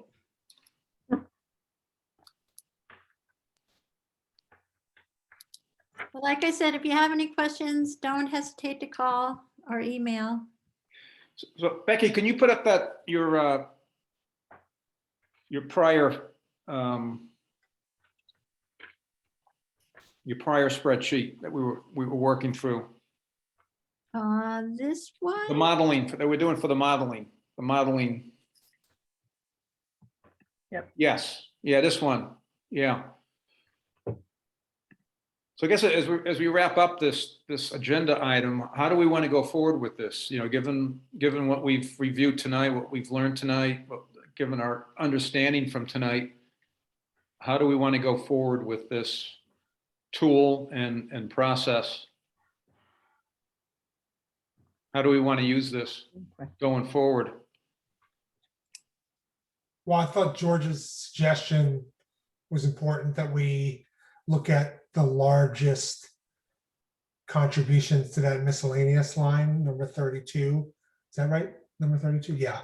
And add that, because I think when we get to the point where we want to actually be able to use this to model the effects of various changes, that, like, there's some big ones in there, I think. You know, the OPEB one is the one that really comes to mind, but I'm guessing it's not the only one. Well, another big one is capital, and Yeah. we can look at different scenarios. Do we look at borrowing versus do we look at using free cash versus looking at other scenarios here for capital? And the funding of the capital stabilization. Yeah, so that can be plugged into that model once we break out the various key miscellaneous items, right? Yeah, what I would suggest is, I think step number one is Becky's going to refine this. Becky's going to also get from Kevin the final numbers for 2022, and then tighten up the model that way. And then we need to talk about what kind of assumptions do we really want to look at in the various areas. And maybe some of that does require conversations with assessors and treasurers and tax collectors about what they expect on the revenue lines in the other places. And then we can make some assumptions at a wholesale level for a lot of the expenses, maybe 1.78%. But then we need to talk about the capital, the schools, and anything else that looks like it may be an issue. Like Becky's been telling us that when we renew the contract with the trash collecting, that we know that we're going to see an increase there. So we can kind of isolate the things that we know are going to be problem lines and work on what our assumptions should be for those lines. And then ask ourselves, okay, what happens if we go with solar? And what tax will we collect? And what expenses might we would have? You know, so we just, once we get the model in place, just start looking at all the lines and saying, what kind of assumptions should we use for each of these lines? Which ones can we just use a standard number for because it's not material? And which ones do we really see that things could be changing? And we might be trying to drive change, like the way we're trying to drive the change at the region and the way that the SES is working on using school choice money. And I know what I'm saying is a lot, but once this model's in place, we just need to think of those material things that might happen in the future and make various assumptions. And once we get those in place and we have a model, the other thing we can do is when time goes on and somebody says, well, there's talk about this, something on here that's new, regionalizing one of our lines with another town, and that would save us money or that would cost us money. We could say, if we did that, it would increase our tax rate by a certain amount. We could have a base model and just make a single change to it for an assumption and see what that impact would be to the taxpayer. So that's another thing we can do with this once we get a lot of our assumptions in place. And then the assumptions can change almost every year, so you're gonna have to review them too. We need Yeah, a assumptions book. Yeah. You know, I've done long range forecasts in my career and we rarely go back and look at them. We rarely do. Nobody says to me, well, geez, you're really way off on your long range forecast. It just didn't happen. Everybody was interested in our budget and how we did the budget, just like we are. We look at the budget report every time we, you know, most of our meetings. But it still gives us all insights and it gives us a view into the future. And it gives us all greater understanding. So it is an exercise that's worth it. We just have to find a way, I think, to reasonably manage it in terms of our time. So we do have a limited amount of that, especially once we get into the budget season. Sounds good. Yeah. Well, it sounds like in the short term, we can at least within a week or so, we might be able to plug in a new number for the town valuation and see what that impacts, how that impacts things. And then we can also have a breakout on this miscellaneous, as far as these miscellaneous, some of the key categories there. And try to start thinking through the debt obligations we currently have incurred that we're not paying yet. Like with the culvert that is not under construction yet, but will be someday. Yeah, we'll start to see some borrowing there. Yeah, George. And that goes back to what I was saying earlier. It's first, we need to update this model to be a little more accurate for some of the things we know, like breaking out the miscellaneous, like finding a good estimate for the debt service for the culvert. That's definitely what we should do. And Jim, to your point, you were saying the first thing you said was, you know, in a week or two, we can update this. I would recommend that we wait till the recap is done before we look at this again. Because we're just going to want to go and look at it again after the recap is done. So once the recap's done, Becky will have not only the valuations, but she'll have the levy limit, she'll have the levy ceiling for FY22, and that's going to drive all the future numbers. So honestly, I think we should probably table this until maybe November. Yeah, I just think that the big one is going to be the town valuation. I mean, as far as changes that we're going to see between now and the next couple of months, that's a big one. That's going to be a big one. And it's probably best to have it in the context of full recap being approved to be sure that it's final and not going to change again.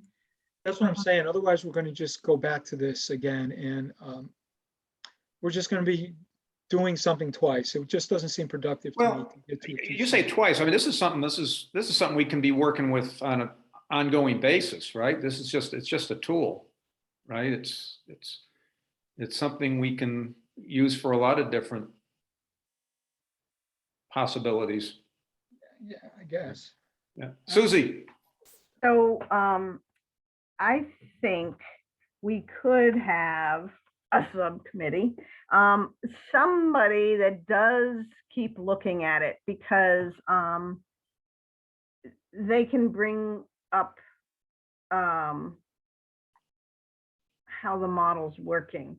So what I got out of tonight is that there are details, there's a lot of details, and I don't want to get lost in the details. I want to see the bigger pieces, which is the regional school, the capital costs, maybe some that we see coming down the line, the trash hauler. So I would like to be watching those pieces more closely and have sort of this model as a general thing that's working, but I'd need somebody to bring my attention to the pieces, because there's a lot of pieces here, some that are important to watch and some that are less important to watch. So I'm wondering how we might be able to bring our attention to it without it being so many details. I like that idea. I think that's a really good idea. Actually, we could have a person or a committee in charge of it, looking at it periodically, updating it periodically, and reporting on it, maybe when we do department reports. And, you know, here's what we've seen lately. I think once we set the baseline, like Becky makes the changes we talked about today, that we could try that. I think that's worth a try, and just bring it up every meeting or every other meeting, yeah, we made some changes, here's what we did, or here's what we learned, and here's what it would do. I like that idea. As far as stewardship over the document, I would like to hold on to stewardship and work with George because he can help me with formulas and stuff. And anybody else is welcome to use it, but I think we need, like, the budget changes have to be done by, myself or George, and that's it.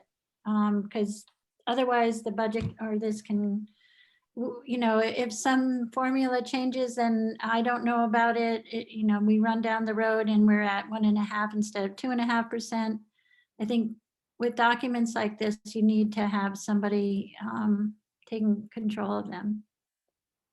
I think eventually you're probably going to want a version of this where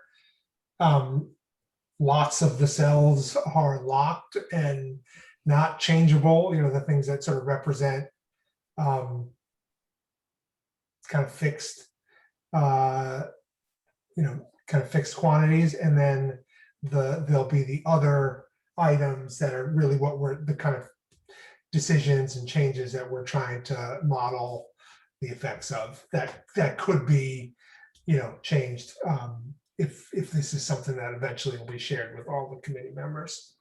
Yeah, and we ended up not sharing the budget document because when it did happen a little bit, things did get messed up and formulas were erased. And so when I send out budget versions, I send out PDFs, and except to George, because George makes things better and not worse. Not always. Most of the time. Just to Yep. explain my general practice and why it is so. So we could schedule maybe every other week for a half hour or an hour, Becky, a meeting between you and myself. Just have it as an ongoing thing. It would be helpful for me if I knew what it was. And I could put, but anyways, and then we could talk about it. First, obviously, the things we talked about today, and then when there's changes, or even when there's not, we can always report to the committee where we are with it and what we've, and just, it'll be a living, breathing thing.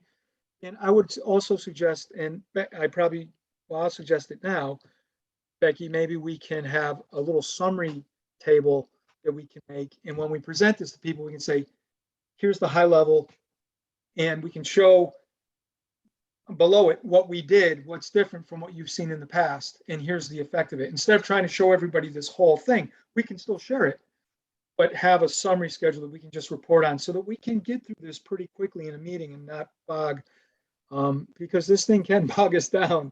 And so we'll figure that out though, Becky, right? We'll figure that out. Yep. Just a summary of changes or, Yeah, summary of changes and what the impact is. Highlights of what to look at because you've seen something or something's coming. Yep. Excellent. I would appreciate that. Okay, so is this what I'm hearing? Is this something that maybe George and Becky, you're gonna have something prepared for us every meeting or couple of meetings to go over? It may not be every meeting, but we'll work on it, Jim. And when we get to a point where there's something to talk about, we'll let you know. We'll talk about it. And if there's not, we'll let you know. Yeah, we've got something. We're moving, but we're not ready to show you. We'll have it at the next meeting. So it'll flow. We'll definitely have organically, it'll have a process for you. But it's good that we'll stay on top of it. I think, Becky, if you can squeeze it into your calendar and we can meet once or twice a month, or whatever, or as needed, we can probably do something like that. We can probably do something useful. sounds like a plan. Okay, anybody else, any other comments, thoughts, concerns about what we're looking at going forward?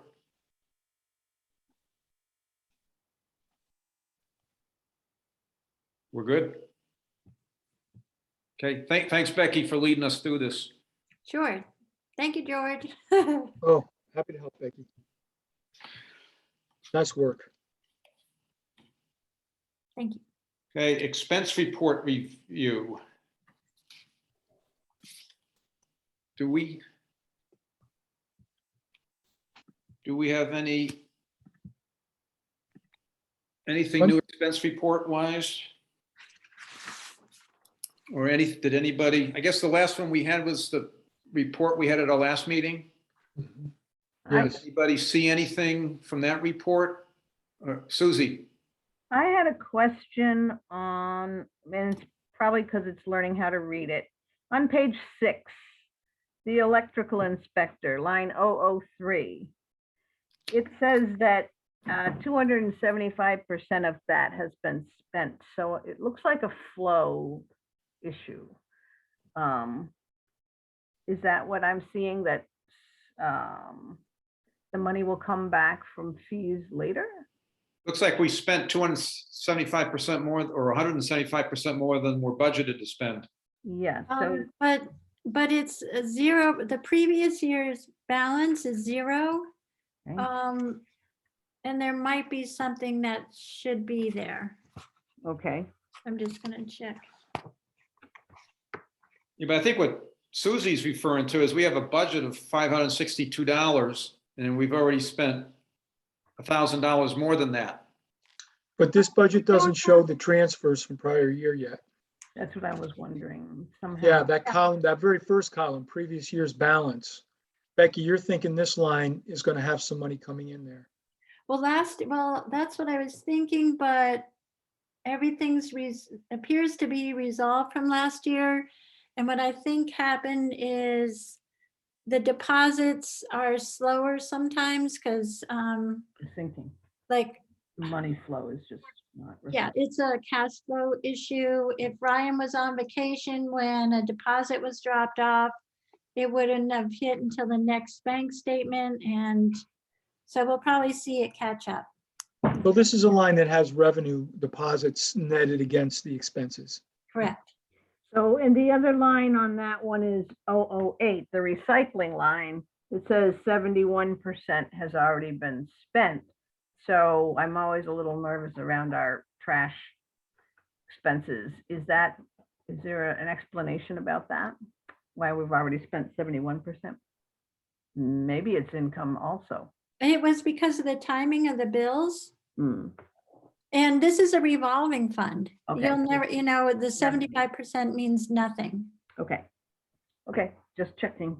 Yeah, because that was the 94 was carried forward. These are all revolving accounts where money comes in and goes out. Yeah, so that's a good header for this, revolving funds, and therefore in and out aren't exactly balanced in time. Right. Okay.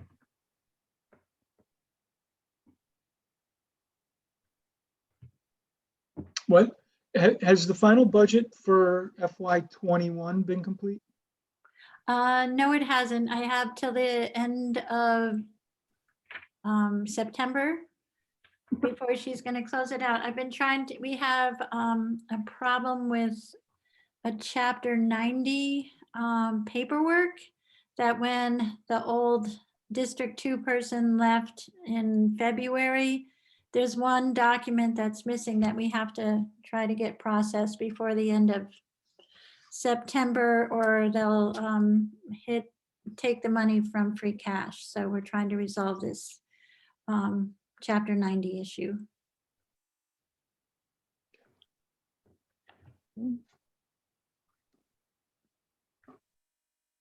I didn't have any other questions.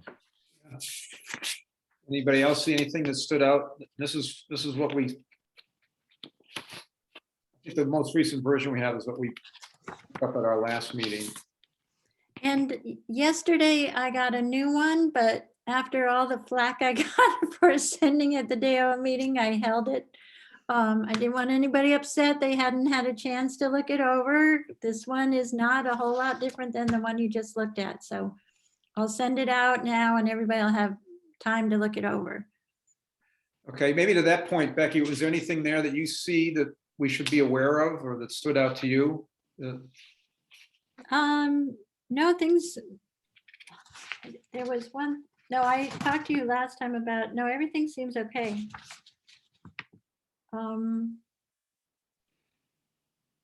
Yeah, there was that one item, the waste disposal, that should be in a fund and it's in the general budget, so that has to get moved. And that'll use up a lot of the budget. Anybody else have anything that stood out from the last report, from our last meeting? Nope. Okay, good to move on. Committee updates?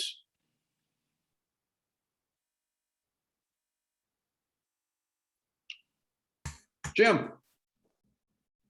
We've been working on the E911 issue or calls because there's been some confusion about that lately. And I sort of would be a good idea to pass on to all of you that when asked, if you're asked about it, you might want to tell people that there's a big difference between having a landline phone, which means one that's either connected to Verizon or Crocker, and a Wi-Fi connection or a cell phone connection, because people think that the same thing's going to happen when you dial 911 because you have an emergency for whatever reason, and that's not the case at all.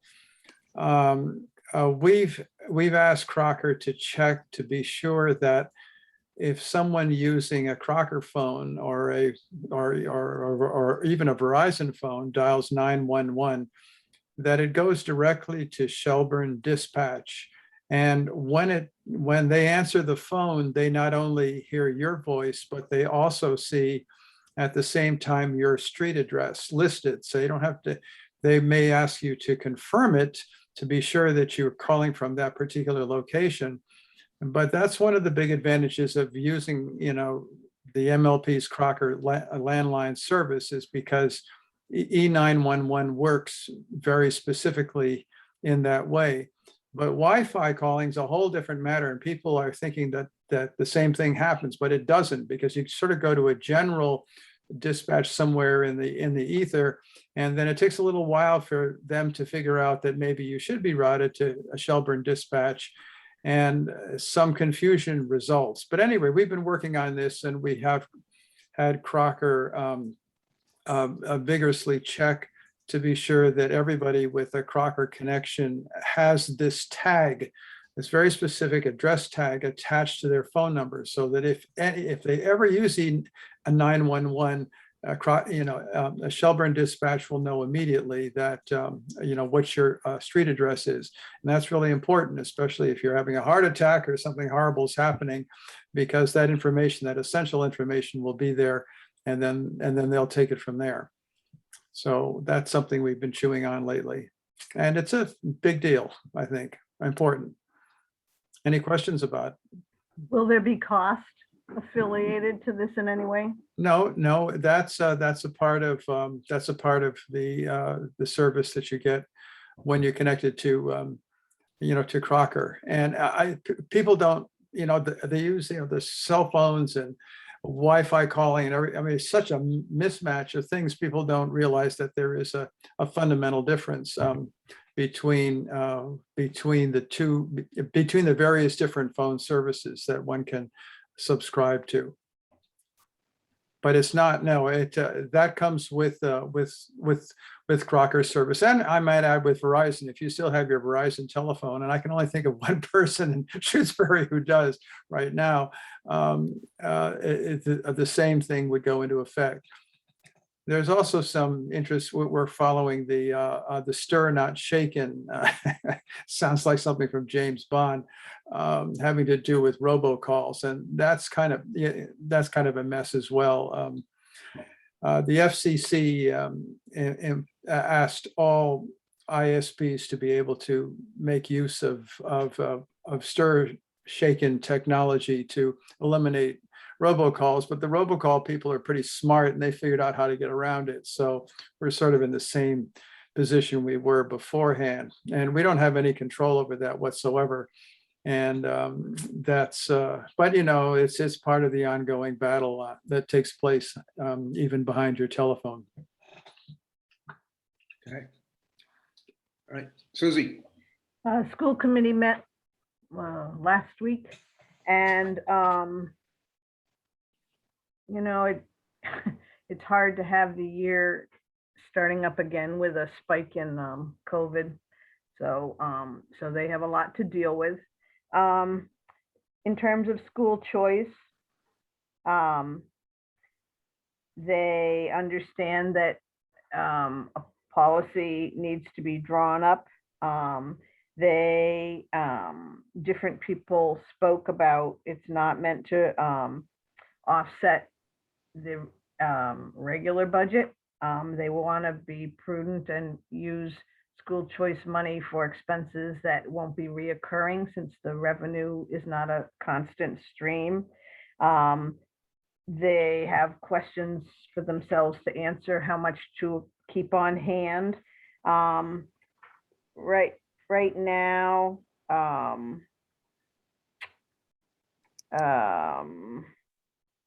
they know of 2 costs that are going to show up for FY22, a part-time ESL teacher and the interventionist for because of the COVID year, and they would use, those would not be long-term positions.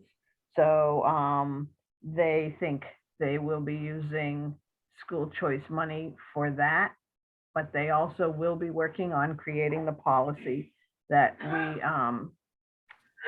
we were talking about that needs to be done. And I told them that we would like them to work on that policy so that when they create their FY23 draft, it shows how they intend to use school choice money relative to their new policy.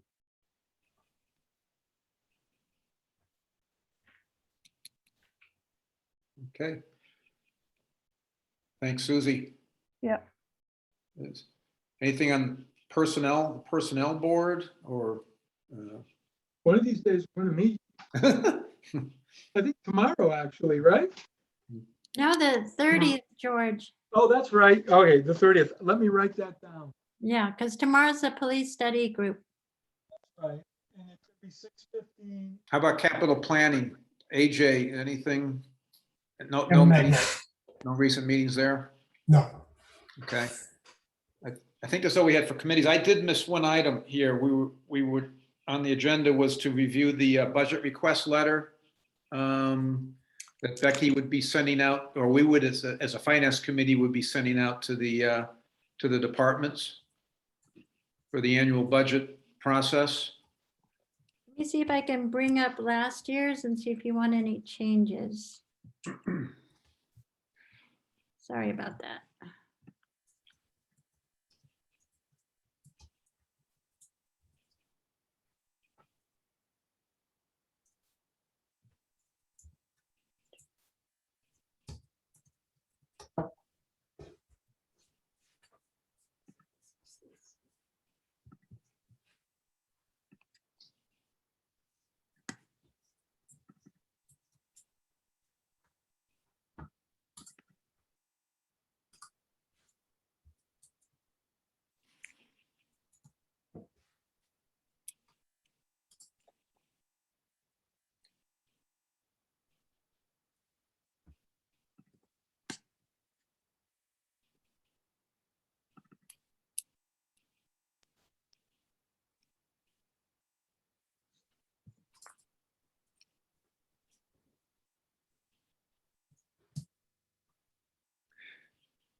Guess while Becky's putting that together, we could talk about our next meeting, a date for our next meeting. Yep. Do we want to look at 2 weeks from now? Yes, I think so. What are we? Which would be the 6th, October 6th. I'm MIA on the 5th, 6th, 7th, so I wouldn't be able to make the 6th. George can't make that day? Correct.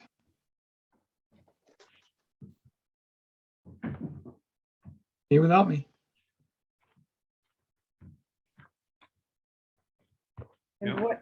what off of our chart would be on that agenda? Our chart, What do you mean by chart? the topics and the calendar. Yeah, Yeah, you don't need me for that. I don't need to be here for that. Well, we have, capital, stabilization and capital stabilization was for 9/21. Target, target levels, spending guidelines. yeah, That was capital plan was gonna be part of that too, but to tie those together. free cash What and, date for capital, for meeting? The capital I planning team? haven't, Nothing. I haven't heard anything about scheduling our first meeting of the year. I'll have to talk to Ellen. I know Yeah. she, she started to do it and I think her cat died, so I will bring it up. Okay. Tomorrow, I will ask her. Schedule.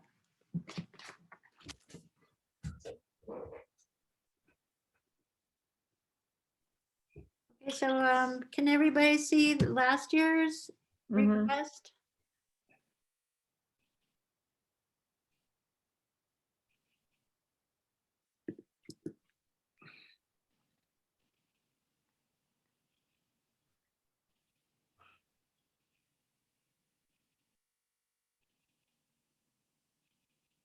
I guess we could just refer to another year of COVID. Yeah, I guess that would be one question I'd have, Becky, is will we word the COVID part a little differently? Yeah. Hmm? Yes, I think we could. Becky, could you blow it up a little? Sure. Format.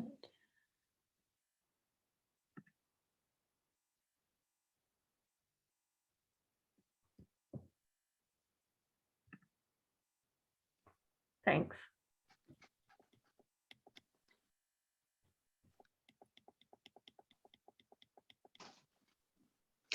Becky, has there been anything from the state about open meeting law related to Zoom meetings? Has that been extended? Temporarily, through April 15th, I think at this point.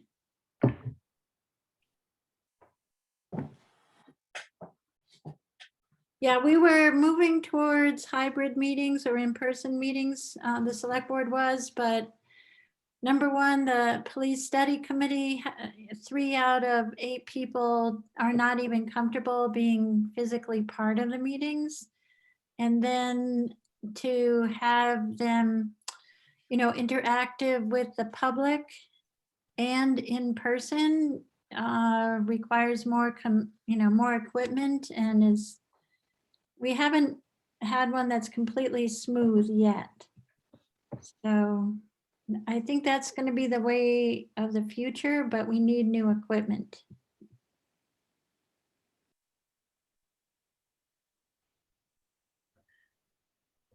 One piece that's happening with the American Rescue Plan is there might be some projects to follow because there's funding available. But I don't know if it's become totally clear what they will be funding. So I think we might reference that money will be utilized, but I don't think any of the departments are going to know in particular what they want to put forth as a project that would utilize it, unless it's become really clear how to use it. It's not so much, well, the how to use it, the administrative stuff is being identified as very cumbersome. And a lot of small town administrators are talking about working to get regional coordinators to help support Right. filings because they have taken out the state as the middleman. So all the money has to be accountable directly to the US Treasury, and the federal rules are slow in coming. And they don't have, that. The state really did a good job of providing the documents and the grant filing documents and everything. And none of that has been coming forward yet for the American Rescue. So I think we'll see more of that, but I think having a sentence in here just saying that those funds exist and will be utilized in the upcoming months. I think the select board is going to set up a way to prioritize projects as they come forward. Susie, do you want to say that again? That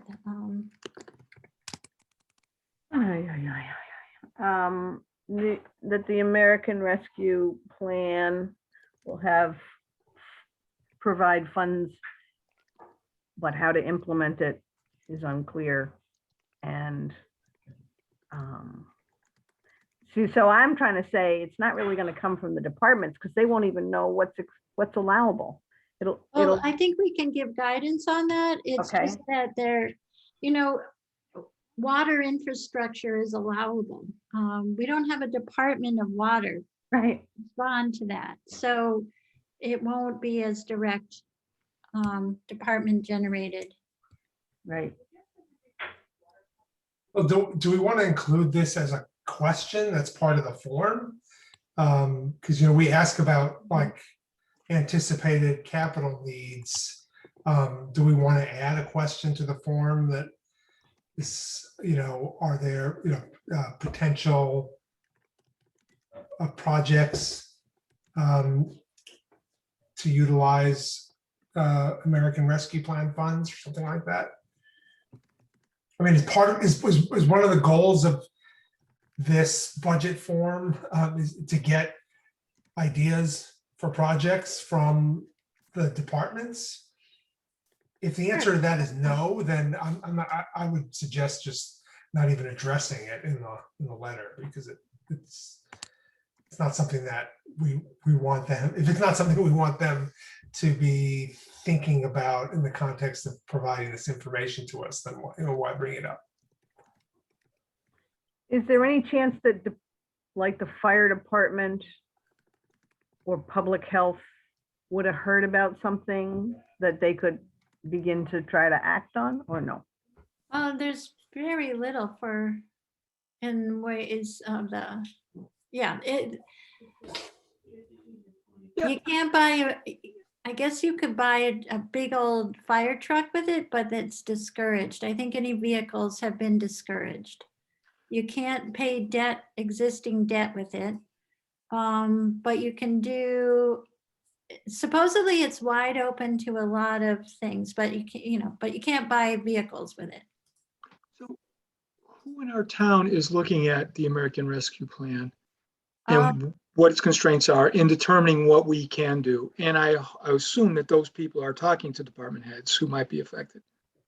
I've been working some with Rita on it. Rita's been doing a lot of research, but we haven't reached out to department heads yet because it's not yet, I think there's a number of projects in town that are not department specific that the funds will be needed for.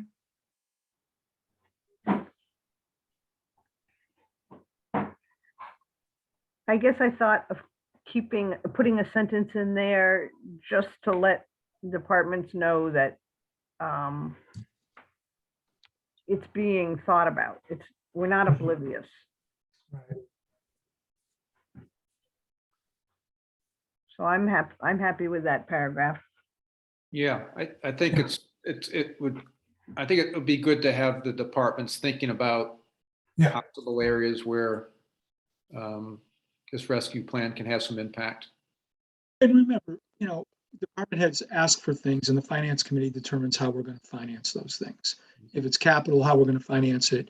If it's operating, how we're going to cover the cost in the operating budget. And so if American Rescue is one of the options, I think with Becky's help and maybe Rita's help, Becky and Rita working together, we'll be aware of those areas. But also I would think that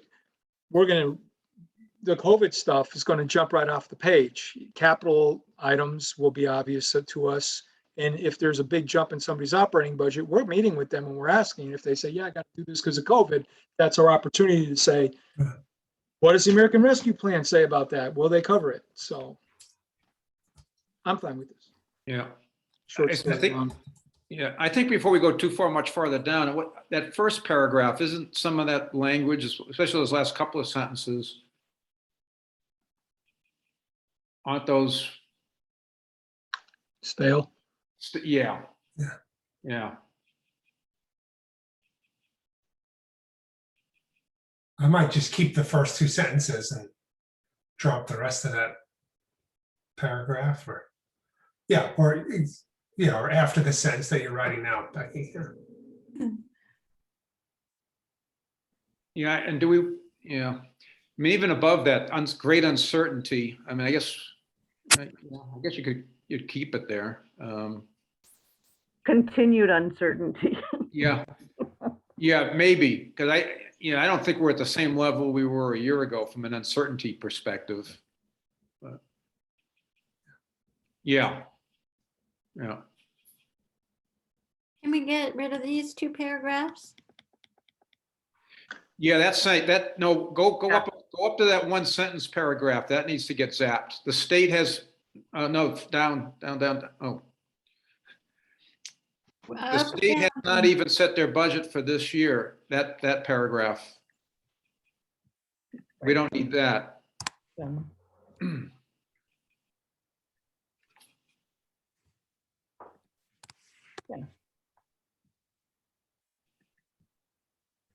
I guess we hadn't, did we do the full schedule of meeting dates, Jim? No, we have not done that. Maybe we'll get that, maybe we can do that and approve it at our next meeting along with this letter. Yeah. Yeah, well, we can use, yeah, what we did last year is we took the prior fiscal year's meeting schedule and what we covered at each meeting. And then we use that as a template for last year. We could do something like that as to review at our next meeting. We can pull out our calendar that we use for this prior fiscal year and then work that to fit for this fiscal year. Yep. Does that make sense? Okay, Yeah. so will we do that at the next meeting? Is that what you're saying? Yeah, I think that's what Susie's proposing. I think that'd probably be a good idea. We're still getting October this. 6th, yeah. Yeah. And then pull out those two paragraphs, yep.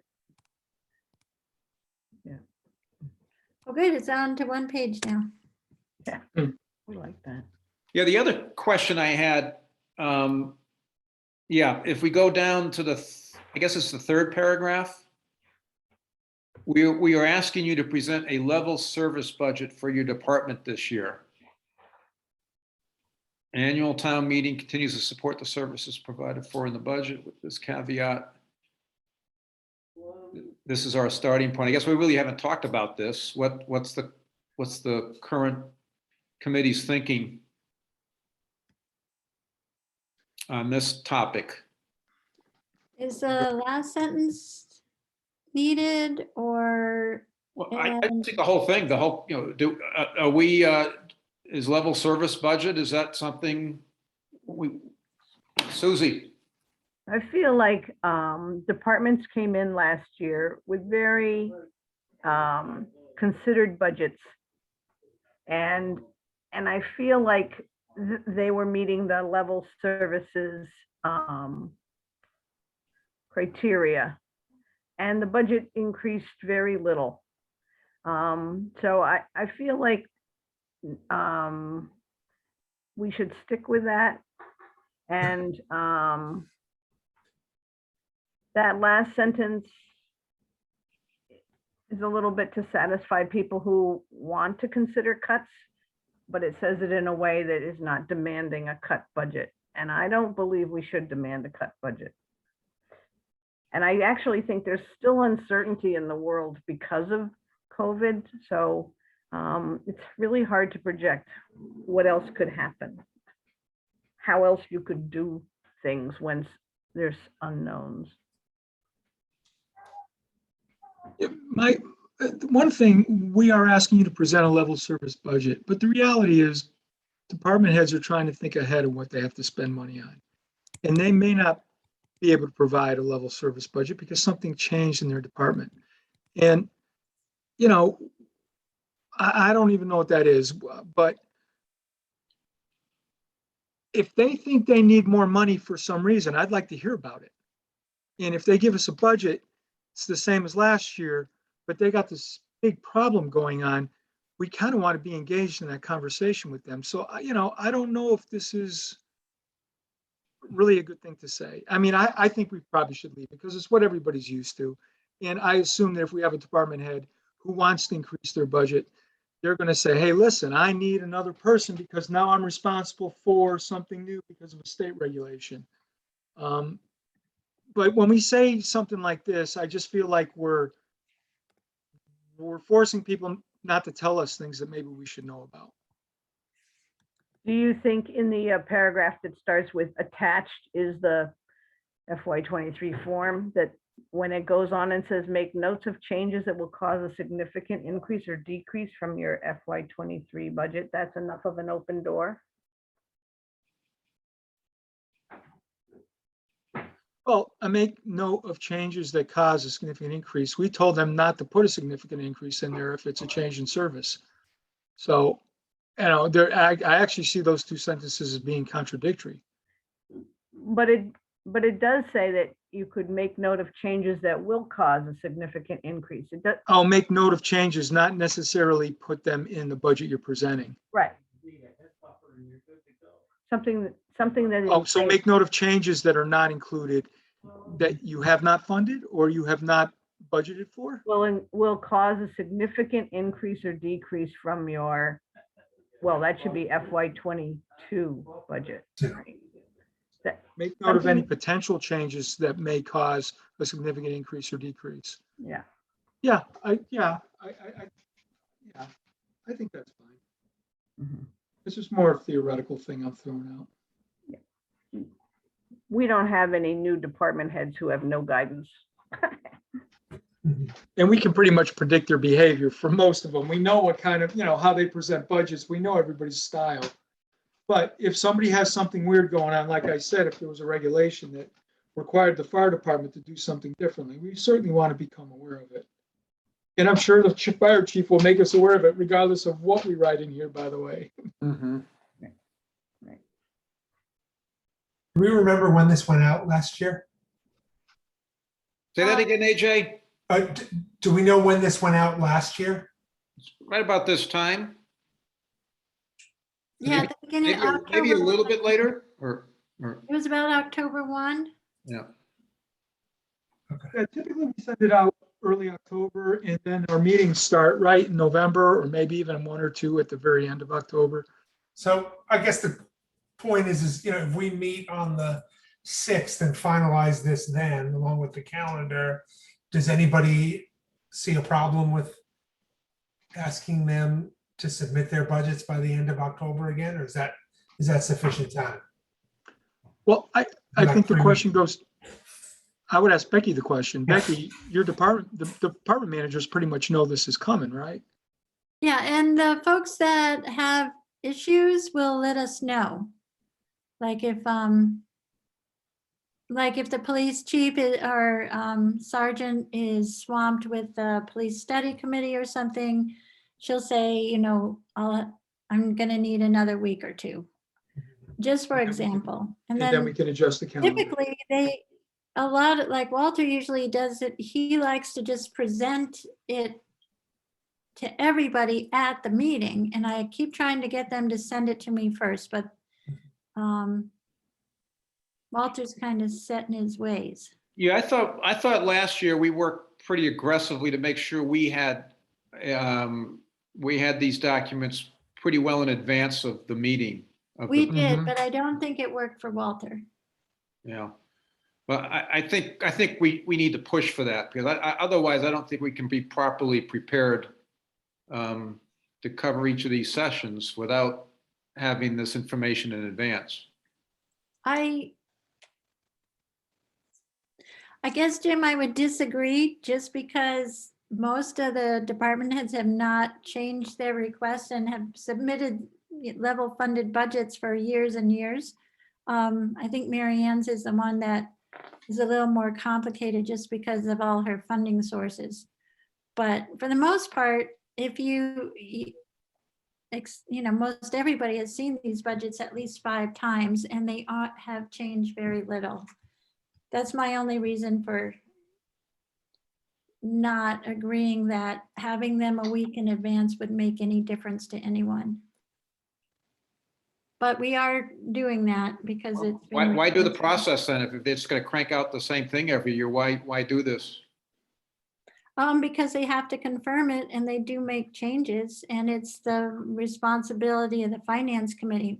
I'm just saying that I don't think the finance committee members actually need these simple documents a week ahead or 2 weeks ahead or a month or 3 months ahead. And in fact, it's the school committee budgets that can't possibly make the October deadline that, take more work to review. But I think the other budgets, there aren't dramatic changes. Yeah, for me, it's having last year's so I can compare the two, and that's on me. I've got most of them, so. Yeah, but the form, one change we made last year is we had them transfer the prior year's budget amounts in the form, so that it did make it quite much easier for us to see where there were significant changes from the Yeah. prior year. So that is helpful. Yeah, but I think 2 of the major departments didn't do it. Right. So I'll try to remind them this year. Yeah, or give it back to them, Becky, and say, hey, could you put in last year's numbers? Yeah, which when Before I Walter distribute shows it. up at a meeting with it, you don't have the opportunity. So I'll make sure I get it earlier and it's done correctly. And it'll be Kristen's first budget. Yeah, it will be. I could, if we agree on this letter, I could do the calendar part, the schedule part, and then we could send it out as soon as I get that done, and I would just use last year's schedule and the calendar that has the right dates on it, because we'd be on Wednesdays for some of those meetings. So if it speeds it up, if we agree to this letter, I could do the schedule. And it go out before October 6th.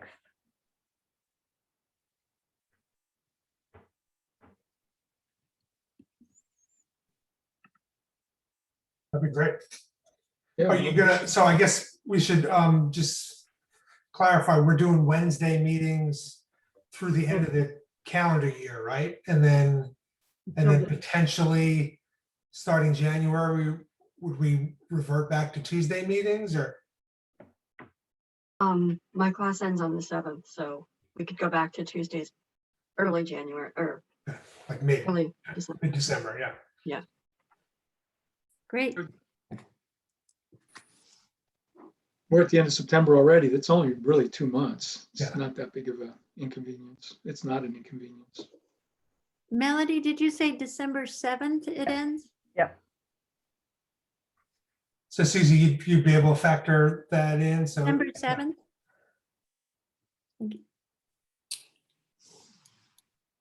So if we agree to this letter, I'll take charge of doing the calendar part that goes with it. And I'll need a digital copy of that too, Susie. I'm okay with the letter. Just one small suggestion on that second paragraph, the American Rescue Plan.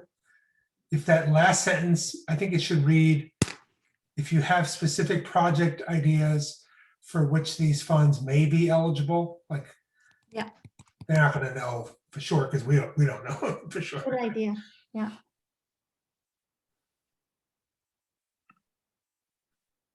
Yeah, I think it looks good. Anybody, any other? Well, I would say in paragraph 4, the same thing. If you look at the third sentence, make note of changes that may cause a significant increase. Yeah. Or decrease. Right there. Okay. Anything else? Do we have the part that says, please include your current year numbers. Oh, it's on the form, that's why. Okay.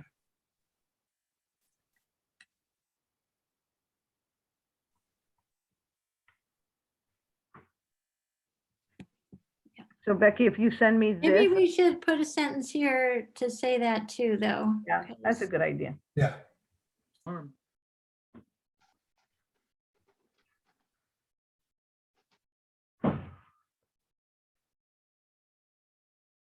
Uh,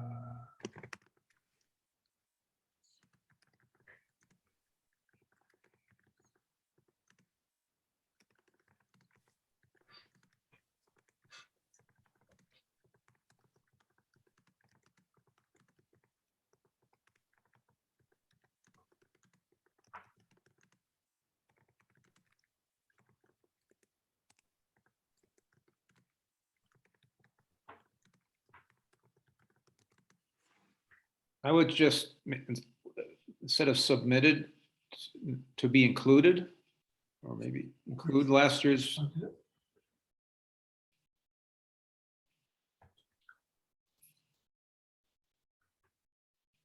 And maybe as well as this year's proposed budget numbers.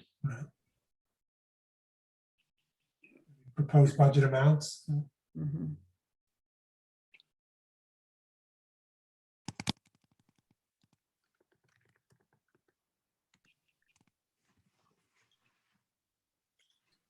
Okay. Yes, Right. the proposed just typo needs there. to be Yeah, sorry. I a didn't little see it bit. till I started to say,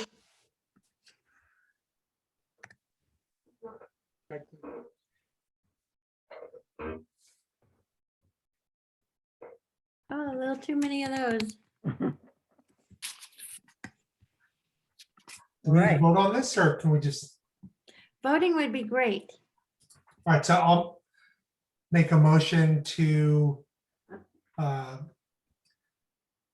accept and submit this budget request form to all town departments.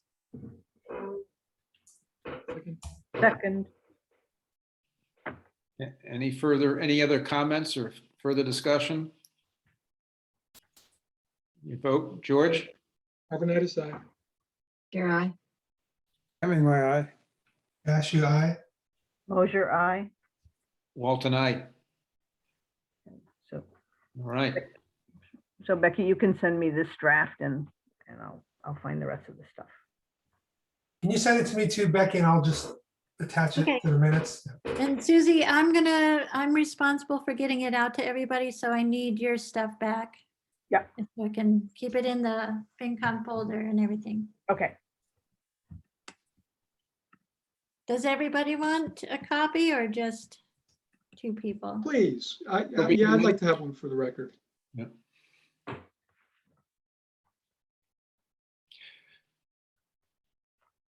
All right. Okay, did we agree on 2 weeks from today for October 6th for our next meeting? That works for me. Okay, at 6:30? Yep. I think that agenda is pretty hefty with looking at stabilization and free cash targets and rationale. That was for 9/21. Yeah. Well, I'm not going to be able to enjoy that. Melody? Yeah, can I just make a comment or a question about the meeting times? I think we moved it to 6:30 with the thought that we could be done by 8:30. If we're going to go till 9 anyway, maybe we should just go back to 7. I mean, I don't think, I think I'd like to work smarter and more efficiently than have 2.5 hour meetings.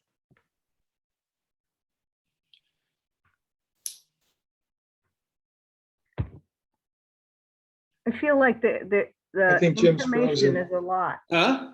Oh, Oh, I think the information is a lot. It takes time. I don't think we were not working smart. I think we worked through some complicated stuff and we have a lot of complicated stuff ahead. So if we Agreed. start at 6:30, it might take till 9. I agree, but I think just, maybe I guess I'm just reminding everybody that the original intent was when we moved it to 6:30 that we would try to be done by 8:30. I mean, understandably that, when we have complex issues, it might have to go till 9. I get that, but just as a reminder, I guess. Yeah, it should be the goal. Sometimes we can't help it, but yeah, I agree. There'll be many times we can't help it, but yeah, we should try to do it. Yes, aspirational. Used to be known as the Eric Stocker theorem. 2-hour meetings and we stop after 2 hours regardless. And did you? When I was on the Sometimes finance we committee, the cheered. first, We cheered when we did, but it wasn't all the time. well, the thing is, when we get into budget season, we're getting close to get the budget done. We're going to have to work long hours. So it would be nice if we didn't do that in every meeting we had. I agree with that, so it is aspirational. We should try to, and that's up to the chair. Let's put a little pressure on you, Jim, and keep the meetings moving. And sometimes we'll make it and sometimes we won't. But I agree. I'd like to keep it to 2 hours as often as we can. Yeah. Yeah, I think the first topic we had tonight was a pretty lengthy one, but I think in order for everyone to get to a certain level of knowledge or whatever, we probably sort of had to power our way through it the way we did, in my opinion. But typically, or I think we do on some of these agenda topics, we sort of get off track sometimes and we get into some things that aren't necessarily related to the agenda item or aren't really related to what we really need to accomplish for that agenda item. So I think all of us, we can all probably try to think about that.